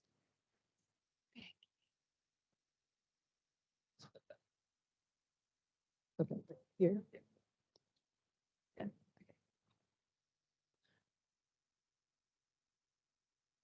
Okay, so first I want to talk a little bit about what the students were talking about. So I'm going to go off script a little bit. First off, I've integrated AI into the course that I'm about to talk about as much as I could. And I will tell you right now, the first thing I learned about students is they know very little about prompting. I was actually pretty shocked. I had to go around and sit with each group and like, this is how you prompt. This is how you can change what you're getting out. Also, students tend to think that AI is like this God that just produces work for them, but it's not. And I can tell you, because you're going to learn about the struggles that I had with it, because it would make me very frustrated when I was trying to get it to write case studies for me. So hopefully you're going to learn a bit about how to use AI, how it will help you, and how I've used it to integrate into my courses and help with students, a lot of the things that the students were talking about just now. So first off, I know this is USID, please bear with me. But if you scan this QR code, you'll go to USID's AI and education page. This is developed towards students. It is a really, really, really good resource. It is what I use to create the resources that I'm about to show you. I highly recommend checking it out and reading it. It's a lot easier to navigate than our SharePoint. So, wait, where's this? No, oh no, my slides are not in order. Hold on, I'm gonna have to skip quickly because I changed this, but it didn't happen. Here we go. Nope. Here. So using AI, this is what I developed. So if you see on the left-hand side there, that is actually a feedback prompt for my tutors. I took every general comment that I had given to students for the last 7 years for this one assignment, and I put it into ChatGPT and I said, make general feedback comments. It took a lot of effort and a lot of playing with to get this, but the result is I have a nice template with points where my tutors can literally take my writing, my feedback, and plug it into that prompt. So every student gets very similar feedback and very detailed feedback that's specific to the rubric. So you can see there's comments here. You've got positive as well as constructive improvement. We've got 2 different banks, one that aligns with the rubric and then one that aligns with exactly the different pieces and parts of the assignment. So there's literally like 6 pages of comments they can choose from depending on what the student's performance was. So that was for my tutors. That has made marking a lot easier, reduced time, and students are getting good quality feedback. The next thing I created was student guidelines for how to use AI in their assignments. The main thing you want to tell students is that if you copy and paste from the output, it's just like copy and pasting from an article. It needs to be in quotations. Do not copy and paste anything without putting in quotations. So that's what I tell students. But I also make them tell me what did they put into that prompt, because it should pull out exactly what they tell me. So I have them cite in-text citations with ChatGPT prompt 1, and then they have to add an appendix at the end. It says ChatGPT prompt 1 or WeChat, whatever the one that they use to translate. I've got all of them listed. So you can see that the prompt they put in, they have to give me that as well as the output that they got. So yes, their AI similarity is very high, but it should only be their appendix. And I'll tell you, the students that use this, no AI problems whatsoever. The students that didn't use this, lots of AI problems. So because you're giving them strict instructions of how to use it and you're encouraging them to use it, they're actually very appreciative because they're using it anyway and they don't know how to use it. And like they said, they don't know the privacy issues. I tell my students all the time, the stuff you put online, all you got to do is say, write like Dr. Kelsey Burton, and it'll write in my language, use my tone. So the more stuff I put out online, the more stuff it can pull from. So not the free version of ChatGPT, obviously, because that stopped back in 2022. So this is the resources that I created for using ChatGPT for students as well as for tutors. Now, wait, sorry, I got to go all the way back. Okay, so this is that amazing resource that really helped me with this. The next thing is I have, because AI is constantly evolving and constantly updating, I spent all of term 1 really working on learning this because I was given the great opportunity at the beginning of so I started full-time in September 2022, and I have ADHD, right? And I hate that people say it's an attention deficit disorder. It's not attention deficit, it's attention management, okay? My attention gets hyper-focused on something and I'll spend 6 hours and not even realize it. So getting through trimesters is very difficult, especially in between terms. We get like 60 seconds to do how many different things? So my whole aim was to use AI to make my life easier. Now I have an RA who's making it even easier. He's going to show you what he's made for us. So the main thing you want to think about when you're prompting, so we're going to go through a few prompts that I used because as I was telling you, a brand new course in term 1, I'm going to be revamping it again for the 3rd time. So these tools are really, really beneficial. So what I'm going to do is I'm going to show you how I did it, right? So this is my prompt. If you remember RCTs, that's what you need to prompt with. What's your role, right? I'm Dr. Kelsey Burton. I'm a lecturer at UNSW in the business school. What's the context? I'm redesigning or revamping this course for business innovation. What's the task? I need to create a journal, a reflection journal. Here's an example of a prompt for week 1. Here's some evidence from students in the past and any other specifics that you want to add into it. So we'll go through a couple prompt examples. This one here is the first one that I tried. Can you read it and tell me which ones have I checked? Have I checked role, context, task, examples, evidence, and specifics?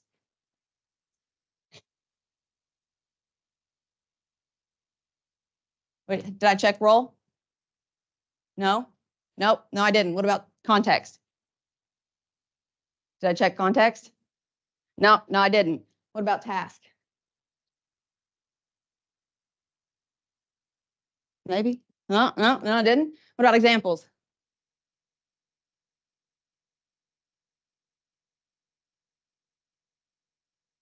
No.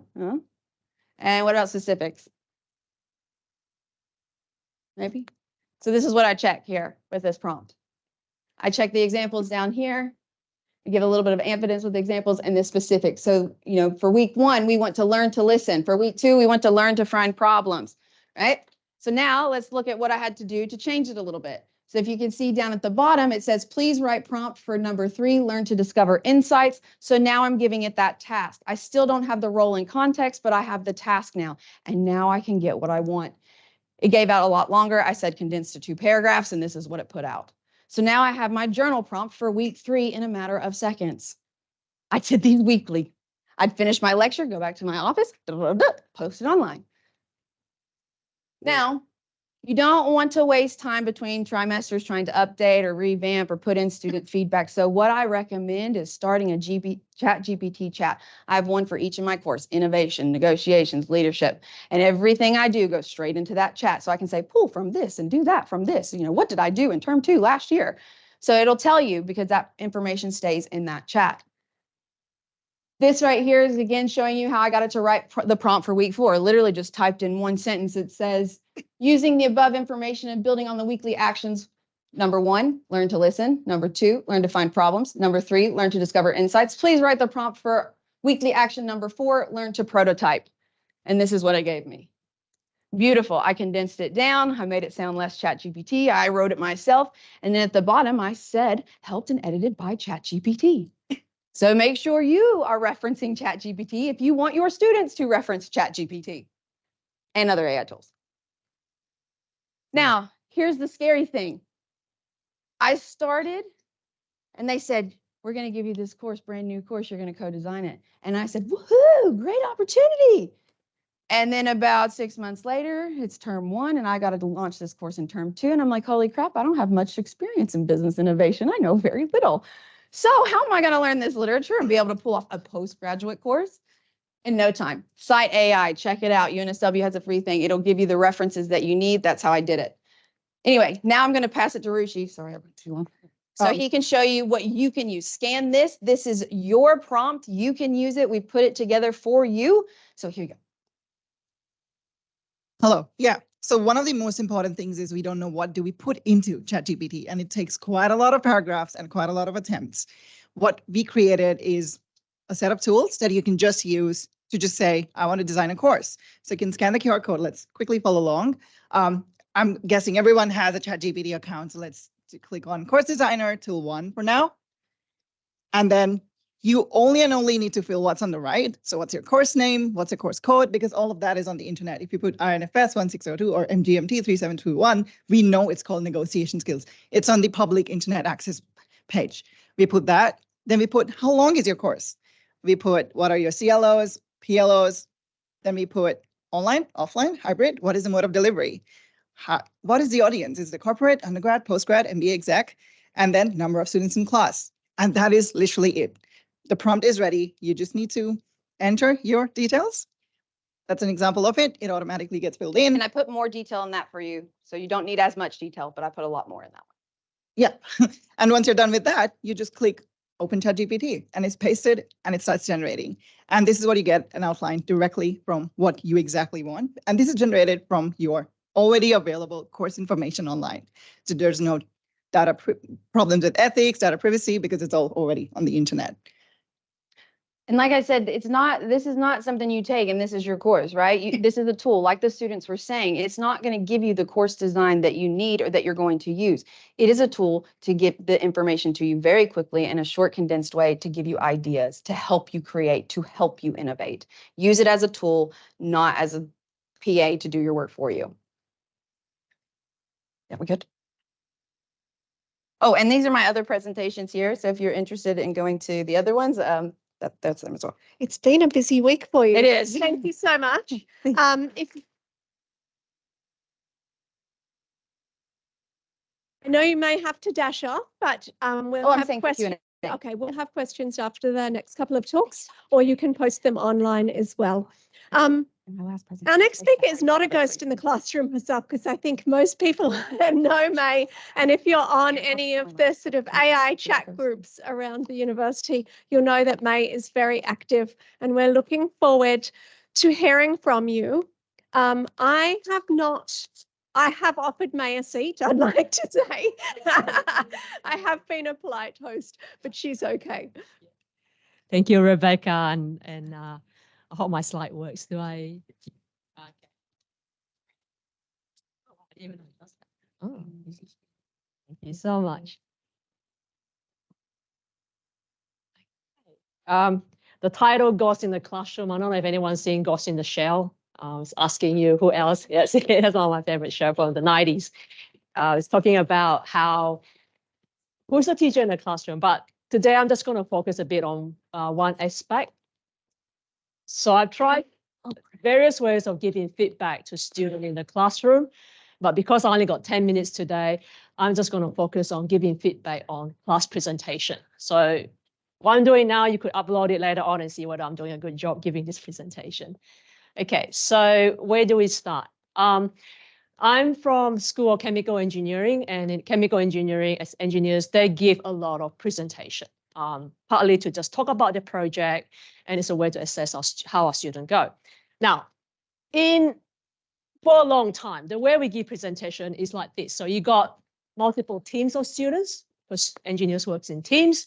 Team A will go on the front, talk their way through. This person give introduction, the next person give the method, and the person give the discussion, and this last person give the conclusion. Usually the person who didn't do anything, preparing for the talk.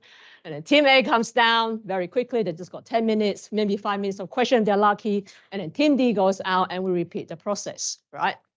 Until we finish the whole team. This way of presenting is not very engaging for the student. If you think about it, you run out, you talk, you had just spent weeks preparing for this presentation, or at least a whole weekend, and you know you haven't slept the night before. And then someone asks you some really vague question and you back down again. So what I propose instead is we do our presentation this way. And we try it and it works quite well.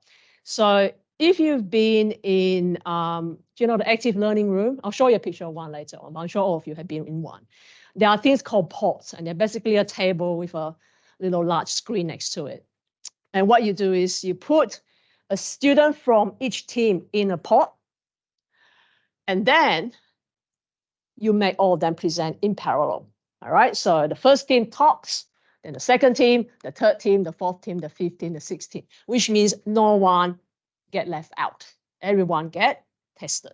Okay, so this is a way of us trying to see whether we could do some kind of oral assessment at scale inside the classroom. All right, so this is what a pod looks like. So you got students sitting around each of the computer screen. Now, how else do you need to set it up? So you got like fixed pod all talking at once. It's going to be a noisy classroom. So initially, I have all this idea of corner silence and things to screen. And I talked to Neil Lawrence for a long time, going, what do we do? And eventually what happened is I went to a little audio-visual tech conference with Steve. And there was a Microsoft guy there. He gave me a little headphone. He said, oh, this is a Jabra headphones. It works really well with Microsoft Teams. And eventually I got, that's actually the solution. So what you do is you got your pod screen.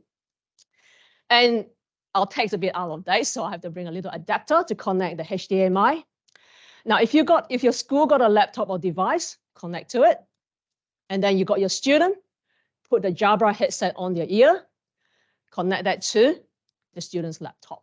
Okay, you'll find most students, or at least in engineering, would now have a laptop. And if they don't, that's okay. You still have that device as a backup. All right. Okay, and then you fire up Teams on the laptop, and because it's on Teams, it can be shared easily on the pod screen, so the other student could see what's on the screen. Okay, what I actually did though is I did it this way. I connect the pod screen to the student's laptop. If you can avoid it, don't do it this way, because you'll be surprised how many different little adapters you can have on all these little different laptops. So a better way to do it is what I showed you before. Now, you can also do it this way. Don't worry about the screen. Everyone just look at whatever it is on their laptop, or they can look at on their friend's laptop. That works too, okay? The simpler you keep it, the better. What I find is if you start bringing all these gears and digital device into the classroom, it just gets very, very complicated. So keep it very, very simple. And last but not least, in fact, even if you just take away the headphone, most laptop can pick up the voice in front of them really well, okay? So you can even do it without all that tech. All right, how do you set up in Teams? So you might create a channel, design presentation. And if you want, you schedule a meeting. And in the meeting, the important part is unchecked request response and allow forwarding. Otherwise, you get all these students going, yes, yes, yes, I'm coming to this presentation. And if you've got 54 students, you've got 54 emails to deal with. The next bit is click on more option, which is this one down here. And then what you do is see that record automatically, turn that on. Because the moment you turn it on, anyone goes into that presentation, whatever they say get recorded. And if you record anything automatically, so here's a meeting invite. So the student on that day just joined that meeting in the classroom, and then it just gets recorded. And if it get recorded, it generates a transcript, if that makes sense. Okay, so you may go, yeah, but students say all sort of stuff before they start their presentation. So for example, this is an engineering student here, cynical about the whole setup, and he's talking about Murphy's Law, he's got to stuff up, it's definitely going to stuff up. But that's okay. ChatGPT can deal with that. You just said, ignore all that bit, just worry about the bit where the student talks about whatever they're meant to talk about. ChatGPT can also pick up who the student is talking because Teams record the ID, right? Because whoever signed on to Teams and gave the talk, that's where the IDs are, okay? So you don't even have to worry about which student is talking on right now or who is saying what. Interestingly, it picks up the gender. So gender here is actually Joe Doe. So I'm not quite sure later on how we deal with that, but I'm just going to leave it there, okay? And what I've asked ChatGPT to do is go through the student's presentation and start seeing so this is a presentation on design thinking where the student has to solve a problem, give a solution, and come to some conclusion. And it basically look for, did the student say anything about the problem? Did the student say anything about the solution? What kind of technical solution they provide? So on and so forth. Okay, so now if you want a less complicated way of doing this, you can also go to Office, fire out Word, and if you're on Word online, there's a little detect icon up there. Your student can also talk into Word. Okay, so you can't get the ID, but you can get the what the students say. Or if the document with version control, you could also see who the students are. If you really want to just keep it very, very simple. Same thing in PowerPoint. Again, there's that detect button, and you can do it in different languages if you wanted to. So if you do it in French, they can practice their French. It goes into the text too. Just convert what they say into text quickly. And also you can do it in OneNote. Okay, so while the students doing that, one of the students are giving a presentation, the other students are giving feedback on that presentation. Okay, so it's not like they're sitting there going, when it's my turn, they actually have to actively engage with that presentation. All right, so everyone gives give a feedback. Now, if you think about that, if everyone's giving a feedback to every presentation, you're going to end up with a lot of feedback, right? So first thing is, how do you collect that feedback data? I use Padlet, but there's nothing stopping you from using Microsoft Form, for example. It works just as well, okay? I just like Padlet because it's a very nice, pretty interface for my students to use. So these are the students' feedback for each presenter. So, John Doe, Jen Doe, Jackie Doe, Jack Doe, these are all just separate students in the team. They each got feedback from the students who are sitting around their pod. Okay, now what you can then do is if you're on Padlet or if you're on Microsoft Form, you can also do it with Excel, is you can download the whole thing as Excel. And what that does is it gives you data. The feedback data from the student and the feedback data from the generative AI, which you can then compare and see what they're talking about. Now, what we found was for certain criteria, engineering student does not talk that much about it. So here you can see that the student actually did say a lot of things about, in this case, the project was about spent coffee ground. So there's a lot of things about spent coffee ground. Here, what the students wrote is like, yeah, good fun facts about coffee. And what I realized when I read through that is I need to teach my student a bit better about how to give feedback, particularly on feedback in presentation, because until now, there wasn't a lot of opportunity to do that. They have given a lot of feedback on reports, they've given a lot of feedback on sort of exams, but very rarely on presentation. So they need a bit of upskilling on that. Oops, does that work? Oh, how many more? 1 minute, okay. I'm going to finish up. Sometimes they do give good feedback, very long discussion, and sometimes they got, you can also get the generative AI to ask questions. So I've used this as a formative task, and the student then go home and read through the feedback from their peers, read through the feedback from ChatGPT, and then think about what the feedback is. I'm just going to finish off here. So in this particular project, we told the student there's a lot of coffee cup being drank in Sydney all the time that generate or spent coffee ground, and they need to valorize it. But we added another constraint, which is they also need to make money for the cafe while they use this project. This created a constraint, right? Because you can't make money while being sustainable most of the time. In doing so, what we found was ChatGPT cannot pick up this context.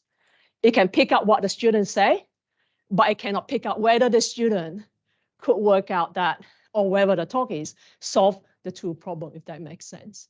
So I'm just going to finish here because I'm mindful of time, but I'm happy to answer questions later. Thanks, Rebecca. And sorry for going over time. Oh, yeah, I'm going to take it. Thank you so much, May. Our next speaker is Sean. Now, Sean does have to leave quite quickly afterwards, but you can easily tag him online with any questions. And continuing our theme of AI as a tool for educators, we have him speaking about generating learning materials. Thank you.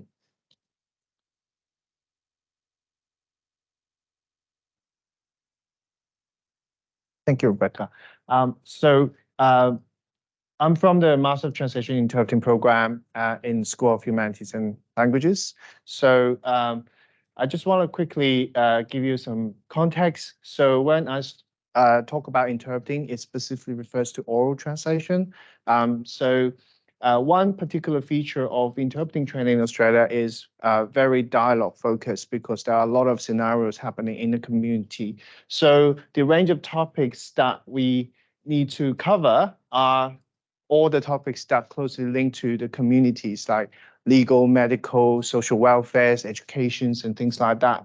Now, developing materials for dialogue practice, we need to first usually generate a generic one with pure English dialogue, and then we need to convert them into different languages. We'll have 12 different language streams, and further that, we need to summarize each segment into a prompt for role play. So the role player don't read out the script, they use their own words to act out the characters. So the challenges are it's very time-consuming to research all the professional facts and knowledge when it comes to specialized topics. And also, you need to imagine a kind of reasonable background story for the non-English speaking person, why they're having this kind of conversation, intercultural communication. You also need to incorporate specialized expression and terminology for practices, and also transferring those segments into prompts could be very challenging. So my investigation is, can ChatGPT help generate usable dialogues to significantly reduce the work of dialogue development? Now, the tools that I use the free 3.5 versus the plus account that I pay for myself. So GPT-4 and also the most recent custom GPTs. So my method is I first go through a simple prompting to see what sorts of result they get me.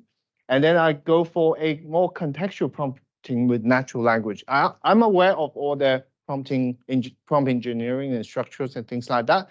But what I found with ChatGPT is you can kind of string the prompts in one chat thread.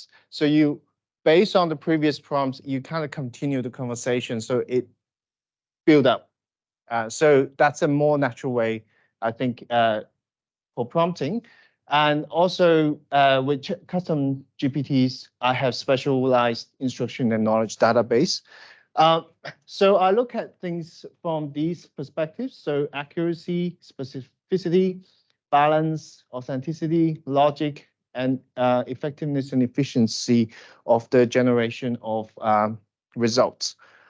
So this is a typical scenario that we use for dialogue. So for example, Ms. Fang and her father with dementia living in government housing. She has to take care of him, and then she doesn't have a job, and she goes to apply for carer payment at Centrelink. So what happens when they talk about carer payment, right? So I have a demonstration here. So if I can open that one. So yes, so for simple prompting, okay. So for simple prompting, I just simply give the, is it possible to enlarge it? Okay. Okay, so for simple prompting, I just simply feed the GPT with the scenario and ask it to write a dialogue. And for contextual prompting, I went through this kind of steps. So I first asked the GPT to expand the background story of the person, like Ms. Fang. And then I encouraged it to assimilate specialized knowledge by putting relevant information, for example, carer payments in Australia. I guide the GPT to use previously provided information to adopt the roles of dialogue characters and craft authentic conversations. And then I request it to delve deeper for specific segments if I want to kind of expand it. And then I direct the GPT to rework the dialogue and give me a more refined version. And lastly, I try to ask the GPT to convert each segment into usable prompts for role play. So, so for simple prompting, I just want to show a couple of examples, but I think we. No, you need to. There's an open link down below. Yes. Yeah. So if you click open this one. For the 3.5 version, you can see that I highlighted this one, the red line. So it's giving wrong information in terms of application.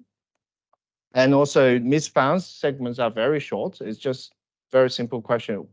What did it, what do I do? Or blah, blah, blah, this kind of thing. So it's not much of a conversation happening. It's mostly just fact giving. So we can close that one now. Just click outside. Yeah. Yeah.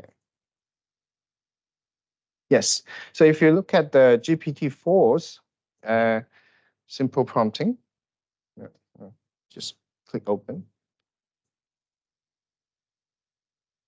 So GPT-4 does a little bit better because I think it has access. It now has access to internet, and also it now, you know, has updated data to 2023. So it says now you can apply through MyGov account, link to Centrelink, and then you can do a paper application or online application. That's a more accurate kind of edition. It also gives you a little bit more content with different characters. So obviously, the paid version gives you a little bit more oomph when it comes to the generation. And so when it comes to contextual prompting, I would just want to show the GPT-4 one. So because of the time.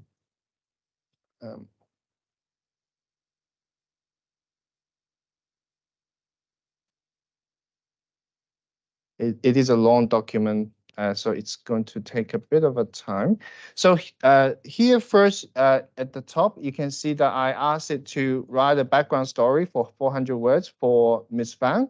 So it gave me a background story if you scroll up.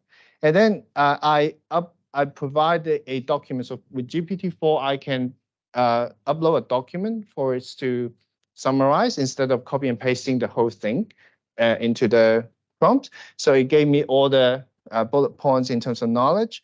And then after that, I said extract all the terms for preparation. And then I said, now based on the story and the knowledge, and act as these two characters and form a conversation. So it gives me this one. So it actually provide more substantial content in terms of actual facts and also a bit of interaction as well. And later on, I tried to ask it to expand on certain segments, especially misfound segments, because I found that still the background story is still a bit lacking. And it gave me revised version. And also I asked it to kind of revise the whole dialogue. So if you can go way below, I asked it to summarize it into prompts. Like, so first I tried to ask it to put it in a table format. It wasn't very good. And then I asked it to do it further and revise it, and then it got stuck, all right, with ChatGPT-4. So lastly, can we have a look at the custom GPT one? So here, this picture, if you can click on it. 1 minute. All right, so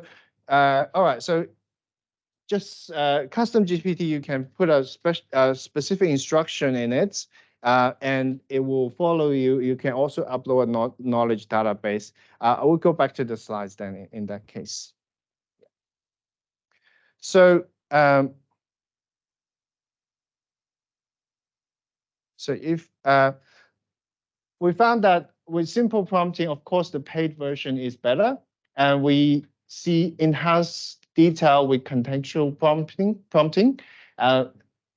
When it comes to Plus accounts, the accuracy, specificity, authenticity are better than the free account, but we still have imbalance in terms of the dialogue, in terms of character. So the person with professional knowledge has more substantial accounts, content, and we have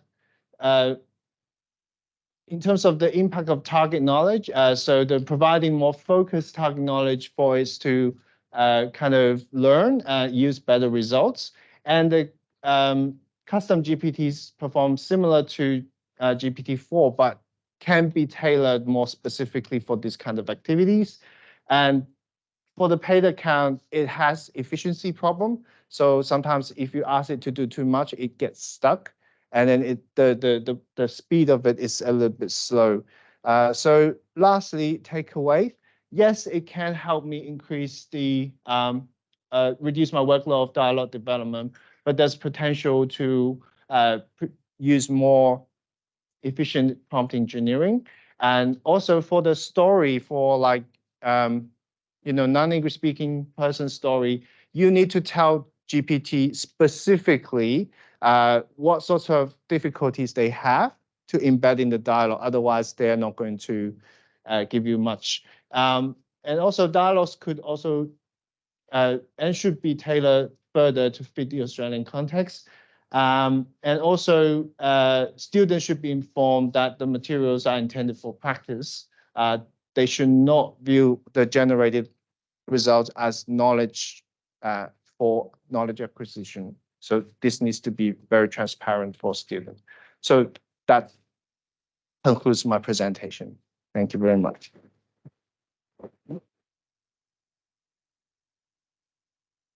Okay, do we have a question for May or Kelsey before our next talk? No. Again, any questions that come up later, if you post them in the chat, we'll send them to our speakers. Our next, oh, sorry, where was it coming from? No. Oh, you do? Do you want to put it in the, yeah. Okay, so our next section is on AI for student support. So we're looking at, we have 3 speakers on this topic. The first one is Simon. So Simon is the Director of Innovation Pillar in PVCE, and his presentation is also put together with the support of Walter, who's our project manager for special projects there. Thank you, Simon. Thank you. I was hoping to get the green screen. I wanted to do a weatherman thing, but anyway. Oh, there it is. Thank you. Okay, thanks very much for that. Did that work? No. Okay. Okay, so I'm going to take a slightly different tack with this and try my very best to stick with 10 minutes. So I just want to give you an update on a project that we're running in the PVCE that is, hold on. There you go.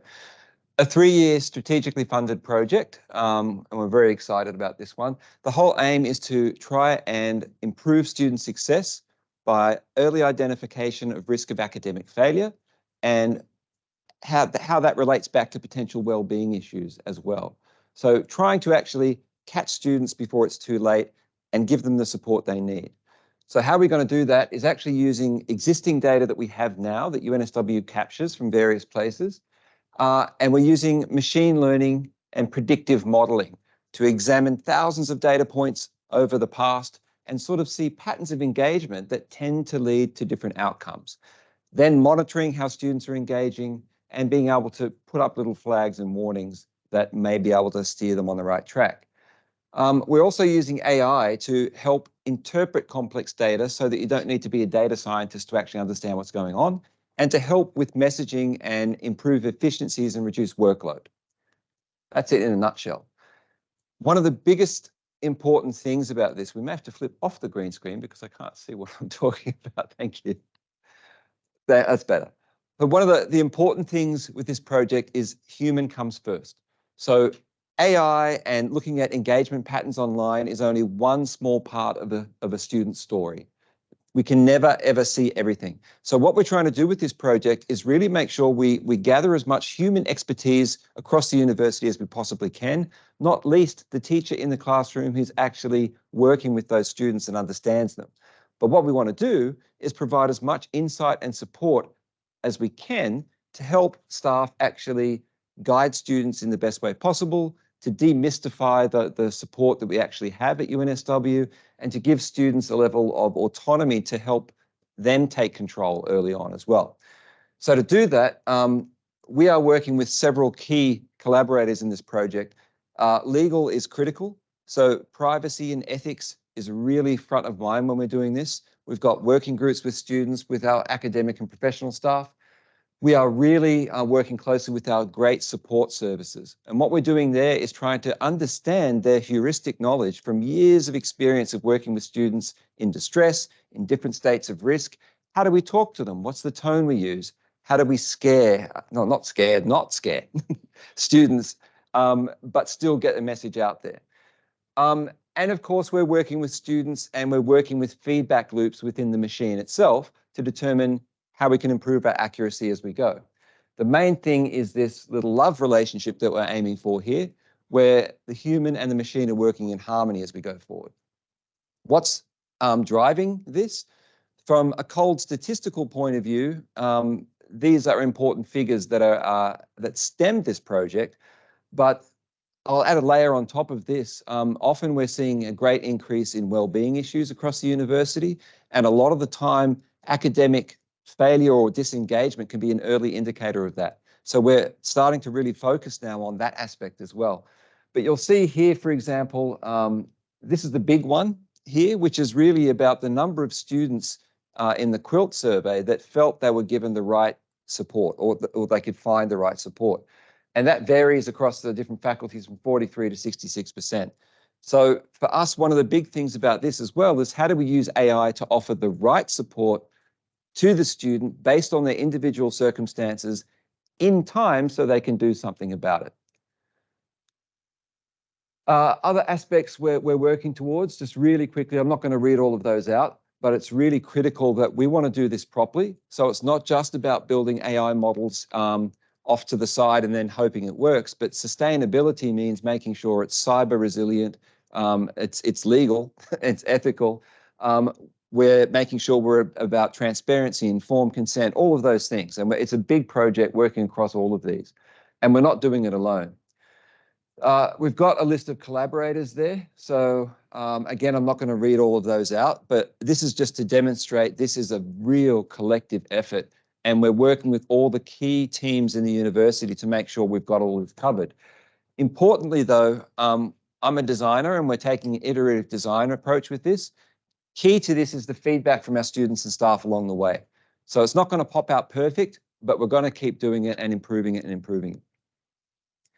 So quick snapshot, this mapping of faculty and central support was not done by us. It was actually done by another team in the university, which is looking at supporting our lower SES students.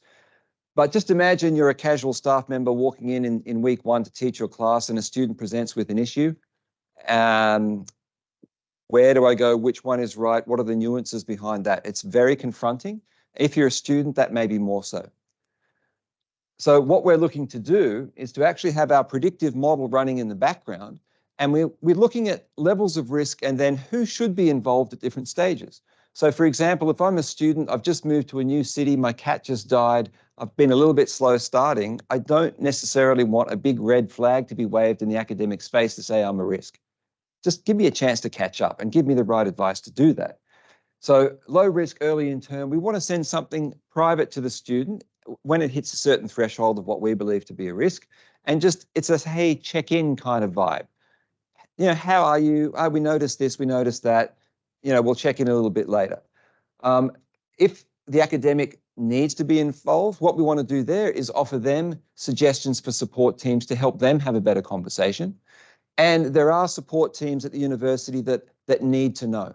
So example of that may be special teams that look after international students or low SES students or Indigenous students, and they want to be able to reach out in the way that's appropriate to them and not necessarily involve an academic in that. So where are we up to? We've been working with our students and staff and testing designs and everything. First of all, I just wanted to show you something we want to present to a student. So that little box on your left, my right, is just a quick sort of overview of something we may present to a student in their learning environment. So it's something that just says, hey, we just noticed that something might not be right. And by the way, we'll also give positive messages too, but I'm following a narrative in this short time. If they go in and have a look at that, we'll be able to show them a comparison of how they're tracking against other students just in terms of engagement. We'll be able to tell them the top things that other classmates are looking at in their course this week.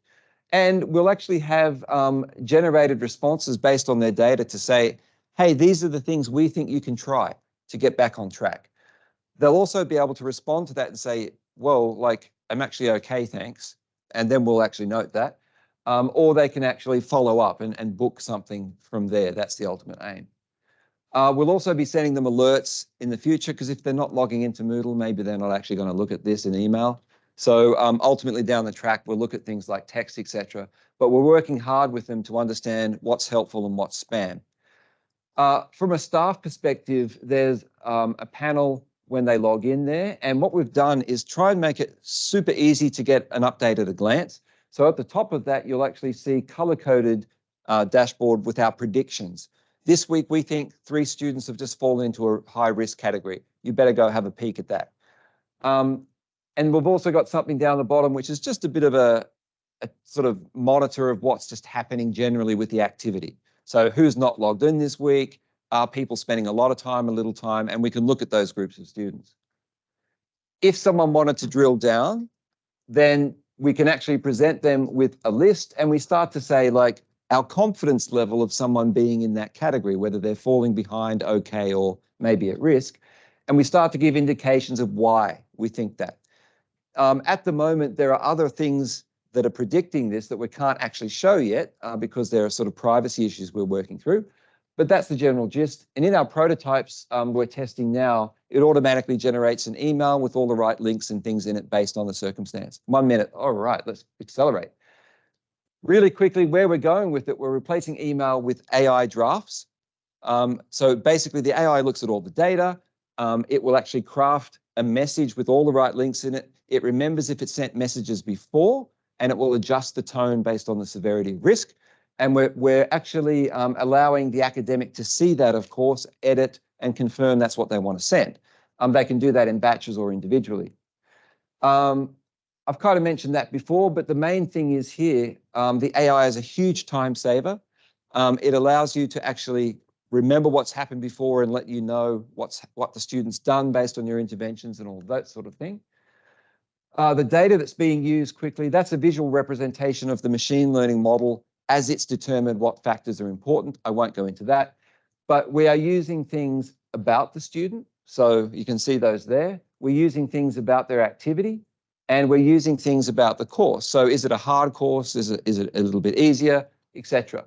And a lot of those have privacy wrapped around them, which is why we only show things relevant to whoever you are at that point in time. How accurate is it? It's not 100%, it never will be.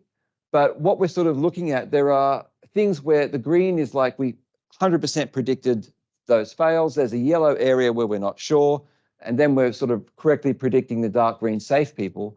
We're going to adjust language based on our confidence and make sure we work with the support teams to get the right language. Really quickly, how's it working in our testing? On average, 80% of the time we're right. So we predict every week, at least once a term that is right. And in the first 4 weeks, which I'm not showing you here, we get about 50% right in the first 4 weeks, so we can act quickly. Just a quick case study in my dying moments. Basically, we've been working with the faculty and comparing their manual detection processes for risk, which involves emailing staff, getting staff to fill in a form, sending that out, getting students to respond, etc. Of the 1,100 students who failed a course, not students, enrollment, sorry, who failed the course in term 1 in this faculty, by the way, that failure rate is below the university average. It's about 5, the university about 6 something. Only 57 students were detected. Our model detected 727 of them, and in the first 4 weeks, every single week in those first 4 weeks, it detected nearly 60% of those. So we're actually looking at, and that was with 0% human input versus all of that manual handling. And when we start to look at that, 38 students left after they failed. So those are students we may have been able to help. And those students in those different areas or different demographics, we could have directed to specific support. So in a nutshell, that's kind of where we're up to. This is ongoing. I could talk for 3 hours, but I promise I won't. And big thank you to the team who are just absolutely phenomenal. Thank you.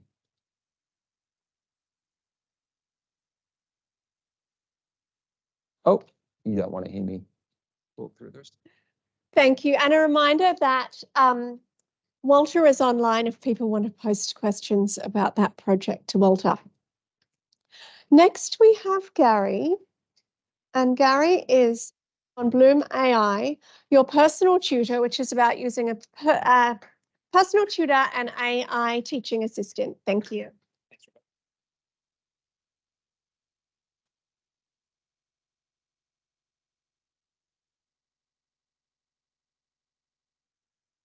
All right.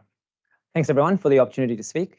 My name is Gary Liang. I'll quickly share a bit about my story with AI and how I got here, and then I'll tell you a bit about what we're doing with Bloom AI in the classroom. So I actually started as an entrepreneur. I actually, maybe 10 years ago or so, ran a high school tuition company. What we tried to do was offer personalized education, small classes. We wanted 3 to 6 students.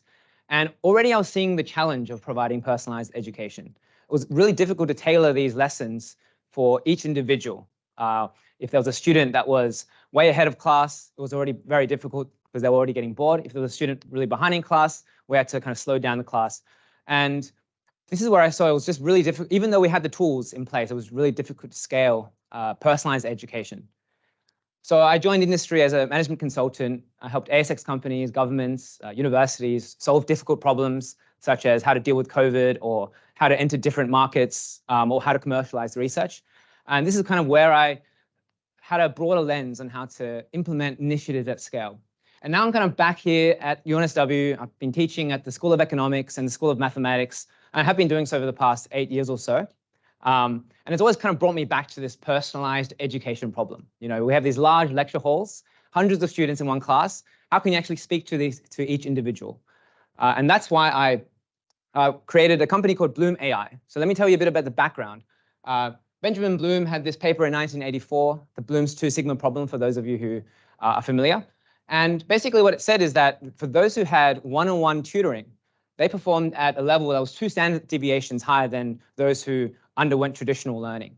So this is incredible. And he called it the 2 sigma problem because the real question is, how do we achieve this at scale and do this to lots of different students at once? So that's kind of been my goal with this tutor, with the Bloom AI tutor. And I'll share kind of the first steps of getting to this vision. So what is Bloom AI? Bloom AI Tutor is an AI tutor, and students access it through a chatbot interface. They ask a question, and then they receive an answer back. On the left, at the moment, the interface, it has the Tutor Me kind of module, and it also has the Tell Me About Course Admin module, where it answers questions about the course outline and different things like that. And the first reaction I get is, how is this different from ChatGPT? And there's basically 2 key differentiators. The first one is that it can be trained with course-specific content. And I know today lots of talks have been talking about, AI is not good at this. AI hallucinates here and there. But actually, we've gotten to a point where we're greatly reducing hallucination just because we're training the AI on course-specific content. The second point is that we're training Bloom AI to be a teacher, not just to directly give answers. You know, a good teacher doesn't tell you the answer directly. It Socratically leads you to the answer and asks you questions about, for example, what have you tried when answering this problem? And what I'll share with you today is like what I think the benefits of having a tool like this is, and what we've been doing at the School of Economics to trial this technology. Oh, before that, let me tell you how it kind of works. So we all kind of have used ChatGPT, I've heard earlier today.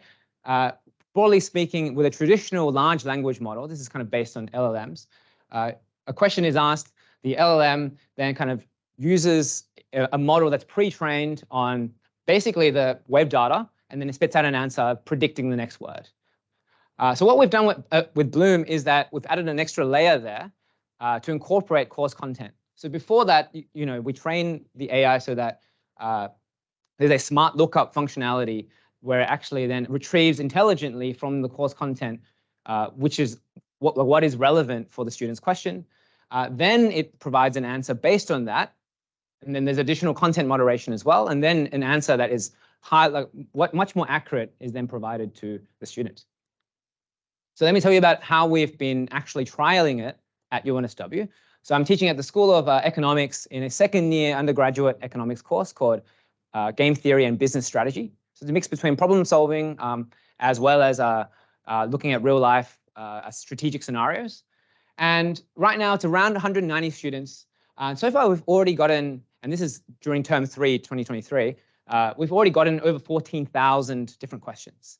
So if we think about the magnitude of that, that's, you know, every question is a seed of curiosity. So if, you know, even one question took 1 minute for a lecturer or tutor to answer, that's over 200 hours of question answering that we've kind of saved in some sense. Or those are questions that students had that they didn't ask to their lecturer or tutor. On average, each student is asking around 75, has asked around 75 questions over the course of the term. And 1 in 4 actually use this tool on a weekly basis. Some of the benefits that we're seeing, firstly, we can scale teaching. We can talk to hundreds of students at once. We're also thinking that in the future, this could be a great student support tool. You can actually see the students who are asking, you know, questions that demonstrate that they're not mastering the material. You know, this actually could be a great input to the student support tool that we were talking about earlier. We're seeing early signs of improved learning outcomes. We're actually seeing that the students who use Bloom AI more actually are scoring high. Now, of course, causation is not correlation, but we are seeing that correlation, and it's a fairly strong correlation. Importantly, it's also improving inclusivity and accessibility. And I'll talk through some data we have on that because it has a multilingual functionality. It's helping our international students there as well.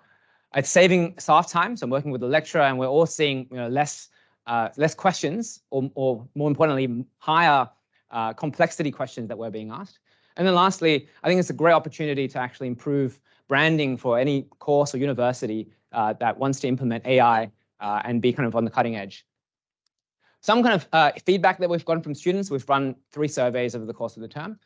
It really helps them understand.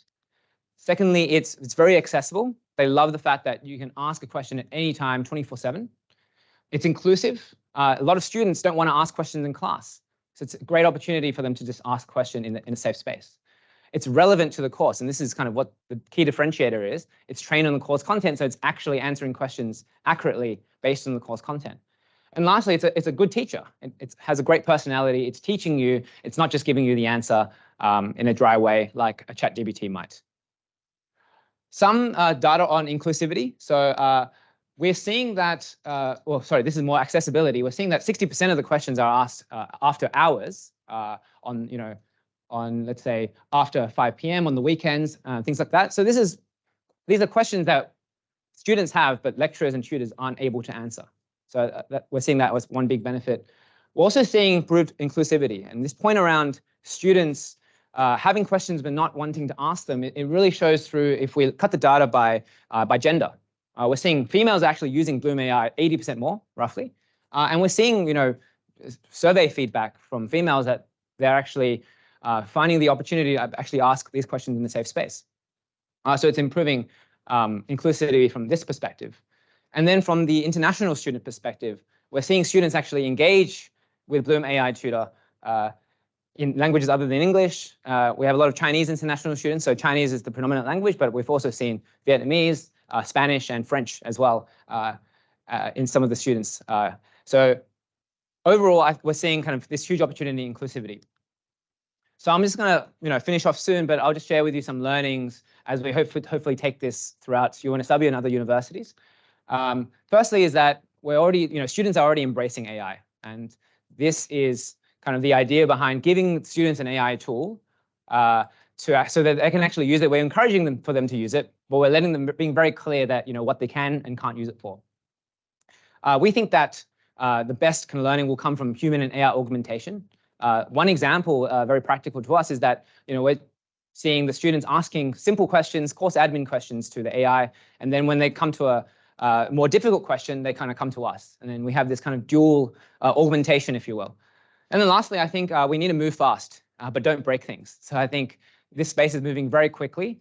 I think generally at the university, we're kind of assuming the current capabilities, and we're creating policies based on current capabilities, but actually this space is moving fast.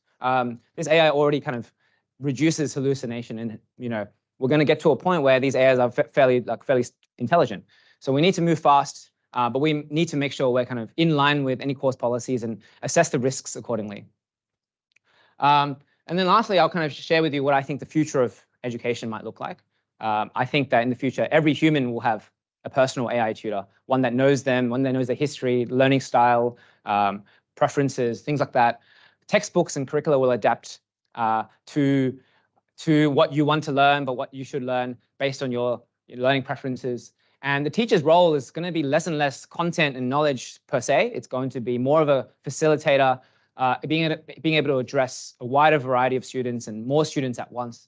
And I think this is going to go beyond just university. I think this is a tool to scale teaching, not just within undergrad or postgrad students, but also after you graduate. So thank you very much for taking the time, and happy to answer any questions as well.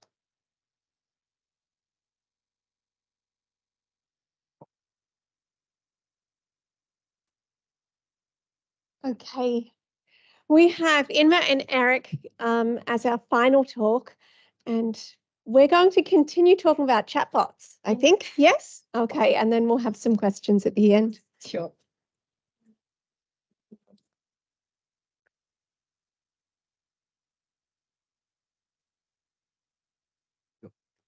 Yes.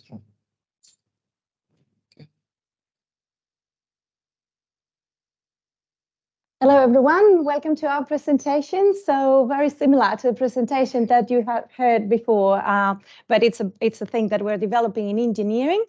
So the whole idea is to use an AI chatbot to provide tailored support to our students. My name is Inma. I'm an EF senior academic in the School of Electrical Engineering and Telecommunications. And I have with me here Eric Pulukaran. So Eric has been my undergrad thesis student. He's now my research assistant, and he is the one who has actually implemented this wonderful chatbot. So we're not focusing that much on the results because we haven't deployed it yet. So we're going to go a bit more detail into what is actually happening inside. And Eric will tell you all about it. But before, just very, very quickly, like a journey that we're all very familiarized with, like not too long ago, we were really using very traditional education methods. Then with the rapid technological advances and changes, COVID came in. And then, in the past years, so like AI is everywhere. So we're really embracing more and more all these, new approaches to teaching, including like a personalized learning path. So if we look in the literature, the more support we give our students, the more satisfied they are. And, students are asking more and more for personalized support. So the way to provide that personalized support, especially when we have very large courses and we need to teach at a scale, what we came up with is the same idea of developing an AI chatbot to provide that personalized support in real time, and also to provide customized course and student-specific responses.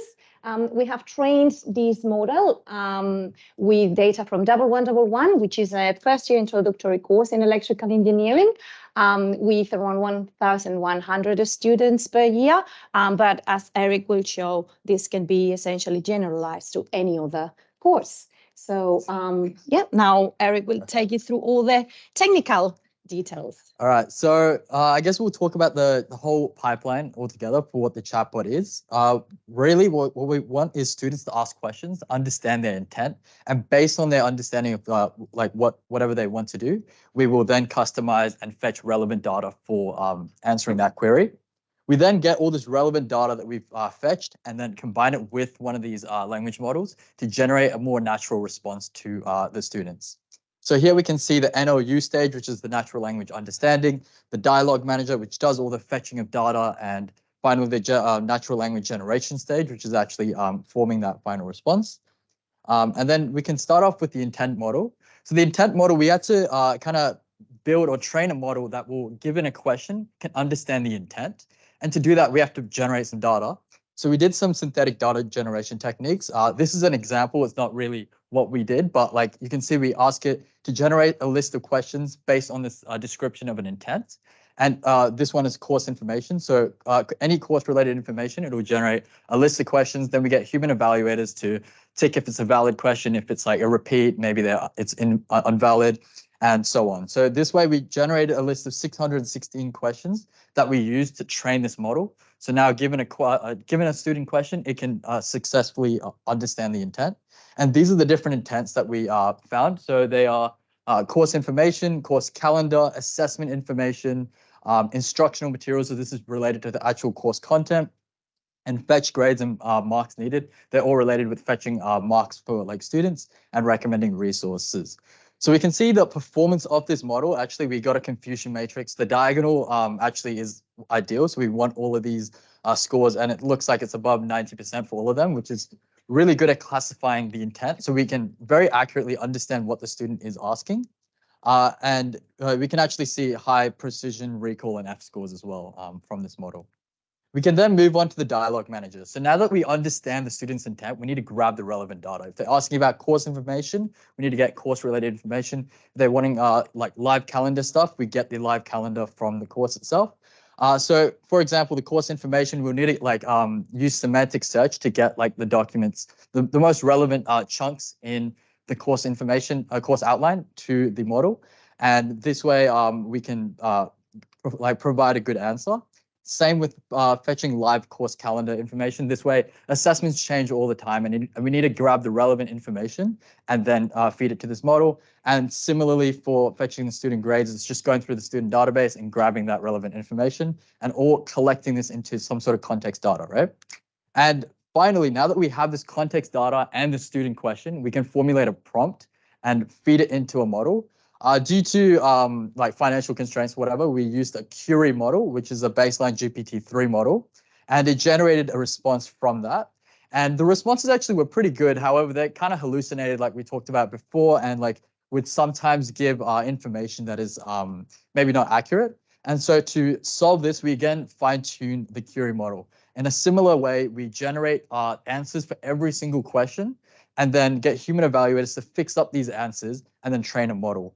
And we'll go have a look into the training method. So we'll have this outline given to all the human evaluators, which will be the intent for what particular topic it is, the question, the answer, the sources, so where exactly it is sourcing this information from, including the page, and the context. So we can see the first questions about where can I find study materials, and the context we can see over here, it's grabbed like the relevant chunk of information from the course outline, and the answer has been generated. And here the human evaluators will fix up the answers and make sure it's like a coherent response.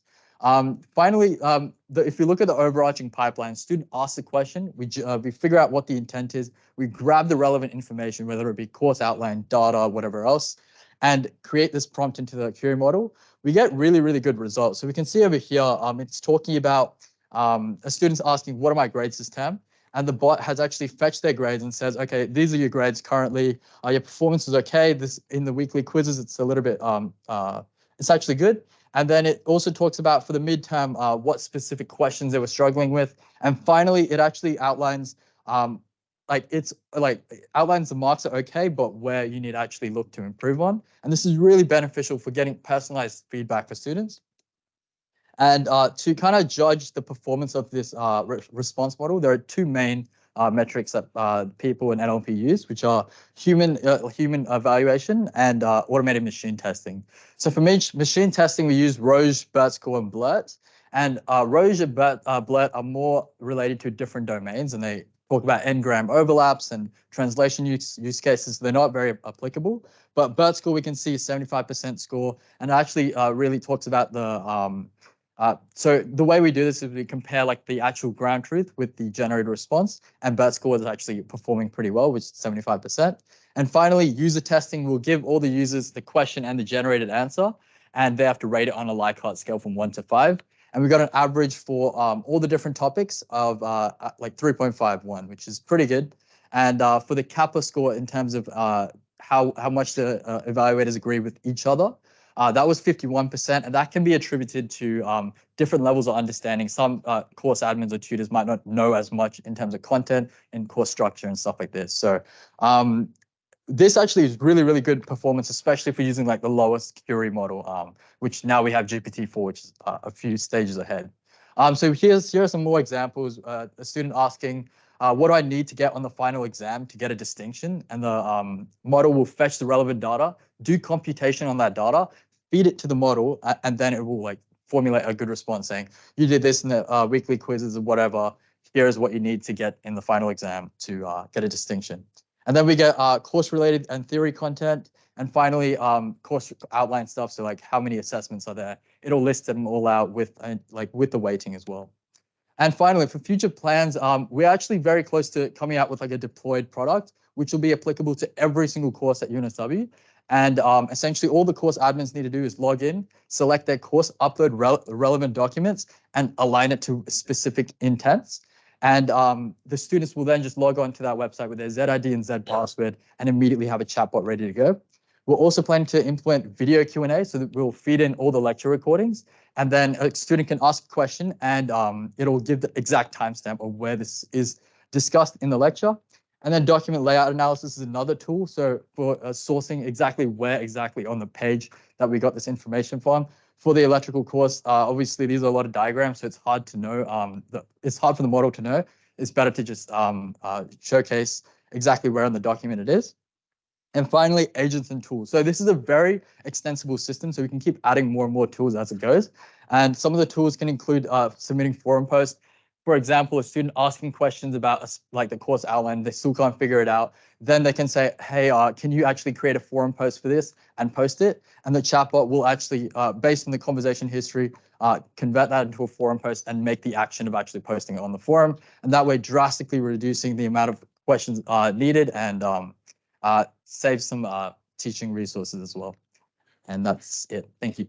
Just to add to Eric, because sometimes like seeing all the all the technicalities is very scary, and it's like, how am I supposed to do this for my course? But the whole idea is, which is what we're working at the moment, is just for whoever is convening a course that's going to be transparent. So there is some kind of portal when you say, okay, upload here your course outline, upload here your this, upload here your marks. So it's just about uploading, and then internally all that information retrieval is happening, all that fine-tuning is happening. So it's something that, yes, we wanted to show. It's not something trivial. It's not something that it's just we're using ChatGPT, you put it there, it's where it works.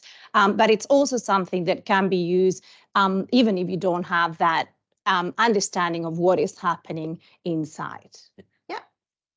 Thank you. I think we need to go Mike's back. Get you to stay here in case we have questions. Yes, currently I am the boss, so something like that, my hand's up for some help. Does anyone have any questions? And also for Gary as well. Or Simon, everybody's here. Yes, I'll come. I'll pass you this. Yes, it's just for our online people. Thank you. Well, thanks everyone. all the presentations are really, really great, and I can see how they can all be useful. I mean, dashboard that Simon was presenting, and this one, you know, for basically having that chat box read the student course outlines for students, you know, and just give the information that they need in time.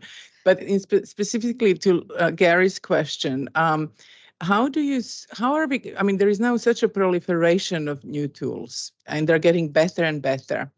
Well, we also probably have to check that they're getting better and better. So, you know, and I don't know who is checking. We can't just sort of like, you know, keep on believing. Well, anyhow, that aside, but they're also not free. So the better one is always going to incur some cost and maybe some different platforms and other kind of issue. So how did you solve that, Gary, in your? Yeah, so it sounds like there's two parts of the question. There's like more of the accuracy part and how to actually check that, and the second part is on the costs, right? Yeah. So in the accuracy part, at this stage, I think it's manual. So I've taught game theory since 2016. I literally would test it with thousands of queries, well, probably not thousands, hundreds probably, to actually manually check, okay, is it giving accurate answers? So I think there will be this kind of time over the next few months where you actually just need to do manual checking to make sure it actually works. But that can scale in the future. I think in terms of costs, the costs of these large language models is drastically going down day by day. Like even just last week, OpenAI's GPT-4 model, the costs were slashed by around 70%, or 2/3. And it's only going to go down more, I think. So, I mean, sure, it might cost a lot now, but I think in the future, it's really just input to model and output. You're getting output as a word. I think the long-term equilibrium costs will actually be fairly low, at least much lower than a human tutor answering questions. So even though it costs more now, I think it's still, if you weigh up the costs and benefits for an organization, it actually ends up being good in the long term. Anything to add from? Not really. Well, in terms of evaluation, you can also use automated evaluation. And then once you're kind of, happy with, okay, these numbers are really acceptable.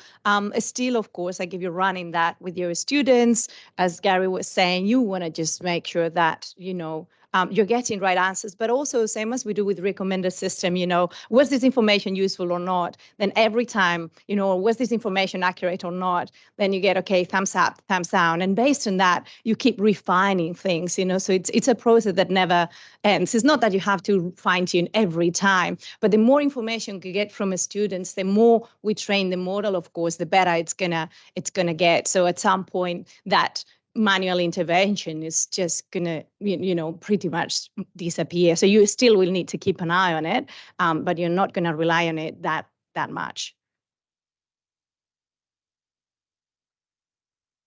Yes, thank you, Inma, Eric, and Gary for each of your presentations. Really impressive. Gary, my question's for you just in relation to the part where you said you see the future as free from marking and admin. Now, that does seem really good. And I guess as we've experienced computerized systems over the past 20 years, that's been the big promise. The reality is that what's expected of markers and lecturers and tutors has increased almost exponentially. How do you see that practically applying in terms of marking and administration disappearing as opposed to what we've seen with it increasing drastically? Yeah, so I think probably in the short term and let's say the next few years, I don't think we can remove the human in the loop, to be honest. I think there always needs to be the human actually making the call, at least for accountability purposes. But I do see it as a way to augment your marking. So for example, providing better feedback. You don't have to write the entire paragraph for you. You could, get the general sense and have an AI augment the responses you actually give back to the students. And I think maybe for the more routine questions, short answer questions, one-word answers, there'll be, I suppose, you can use OCR and then you recognize the solution and then provide a mark there. That I think will become more prevalent as well. So I think you're right. I think actually, and for me, I think actually it's more of a business problem than a technology problem. I think a lot of the technology is already here. For example, OCR is already here. We have all these AI tools. It's really about how we actually change the organizations to create the right processes to allow for this kind of automation. So yeah, I do think it's a slow process. Unfortunately, universities, schools, educational institutions are slow-moving beasts. And sometimes the processes are, they should be in place to make sure we're not moving too quickly. But yeah, I think it'll just start by being kind of supplement, and I don't think it'll replace human marking probably for the next few years at least. Yeah. Yeah, thanks everyone so much for your talks. I've got a question for Inma. You said that this, like the tool that you're developing, will be useful for other courses as well. So what's the kind of timeline for that? And my other question is around, like, if it's providing like grades for students, does it grab those off Moodle, or are you uploading the grades there? And is there like safety risks and things with that as well? So for the first question, so right now this is a funded project, so it's a faculty funded project. So the funding finishes this year, but hopefully like it will be renewed. So at the moment, what we expect to have before the end of the year is that kind of web-based type of interface where you can upload, and that's already in progress. You can probably update more on that. What you just update, you choose a particular course, you have all the data there, and then you upload, you say, okay, upload these materials. So that is ready. Problem is, we want to deploy that with a student. So that is the next step. So we need at least one term to just get this one for 1111 deployed with our students on the actual term, see how that works. And then, we should be able to, offer it to other courses. So we will need to wait. So it's ready, it's almost ready, but we need to wait at least one more term to get that information. Then regarding your second question, Eric is the best to answer that. Yeah, so currently for all the testing, we use like a mock fake database. Right now, there's so many like red tape. There's so much red tape in terms of accessing student data. As soon as we get that like all organized, then it's a simple like means of just pulling that data in and just processing it like however the like course admin wants to. The interface for doing that as well, we're going to make it as easy as possible. I don't know if you guys have heard of the GPT builder thing, but effectively you can like start talking to the bot and then get it to generate like how to like do the mark analysis. And that way, yeah, it's going to be super easy for course admins to like use this from any discipline. So yeah. Okay, thank you so much. We'll give you all a clap again. Okay, we have a couple of important things now. One is to let us know your feedback. I want to also let you know there are free ice creams at the Teaching Commons. So if you haven't had one of those, please do.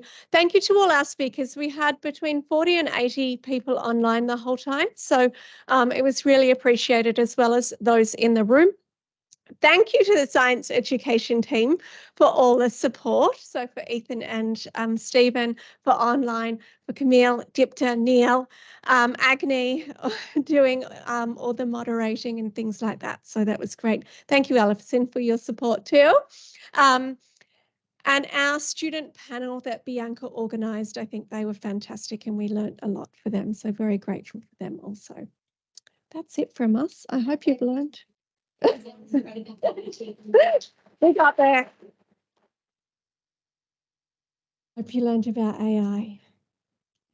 The slides and the presentations will be available. I'll email all our speakers to make sure that's okay with them, but then we'll put them all up. Thanks.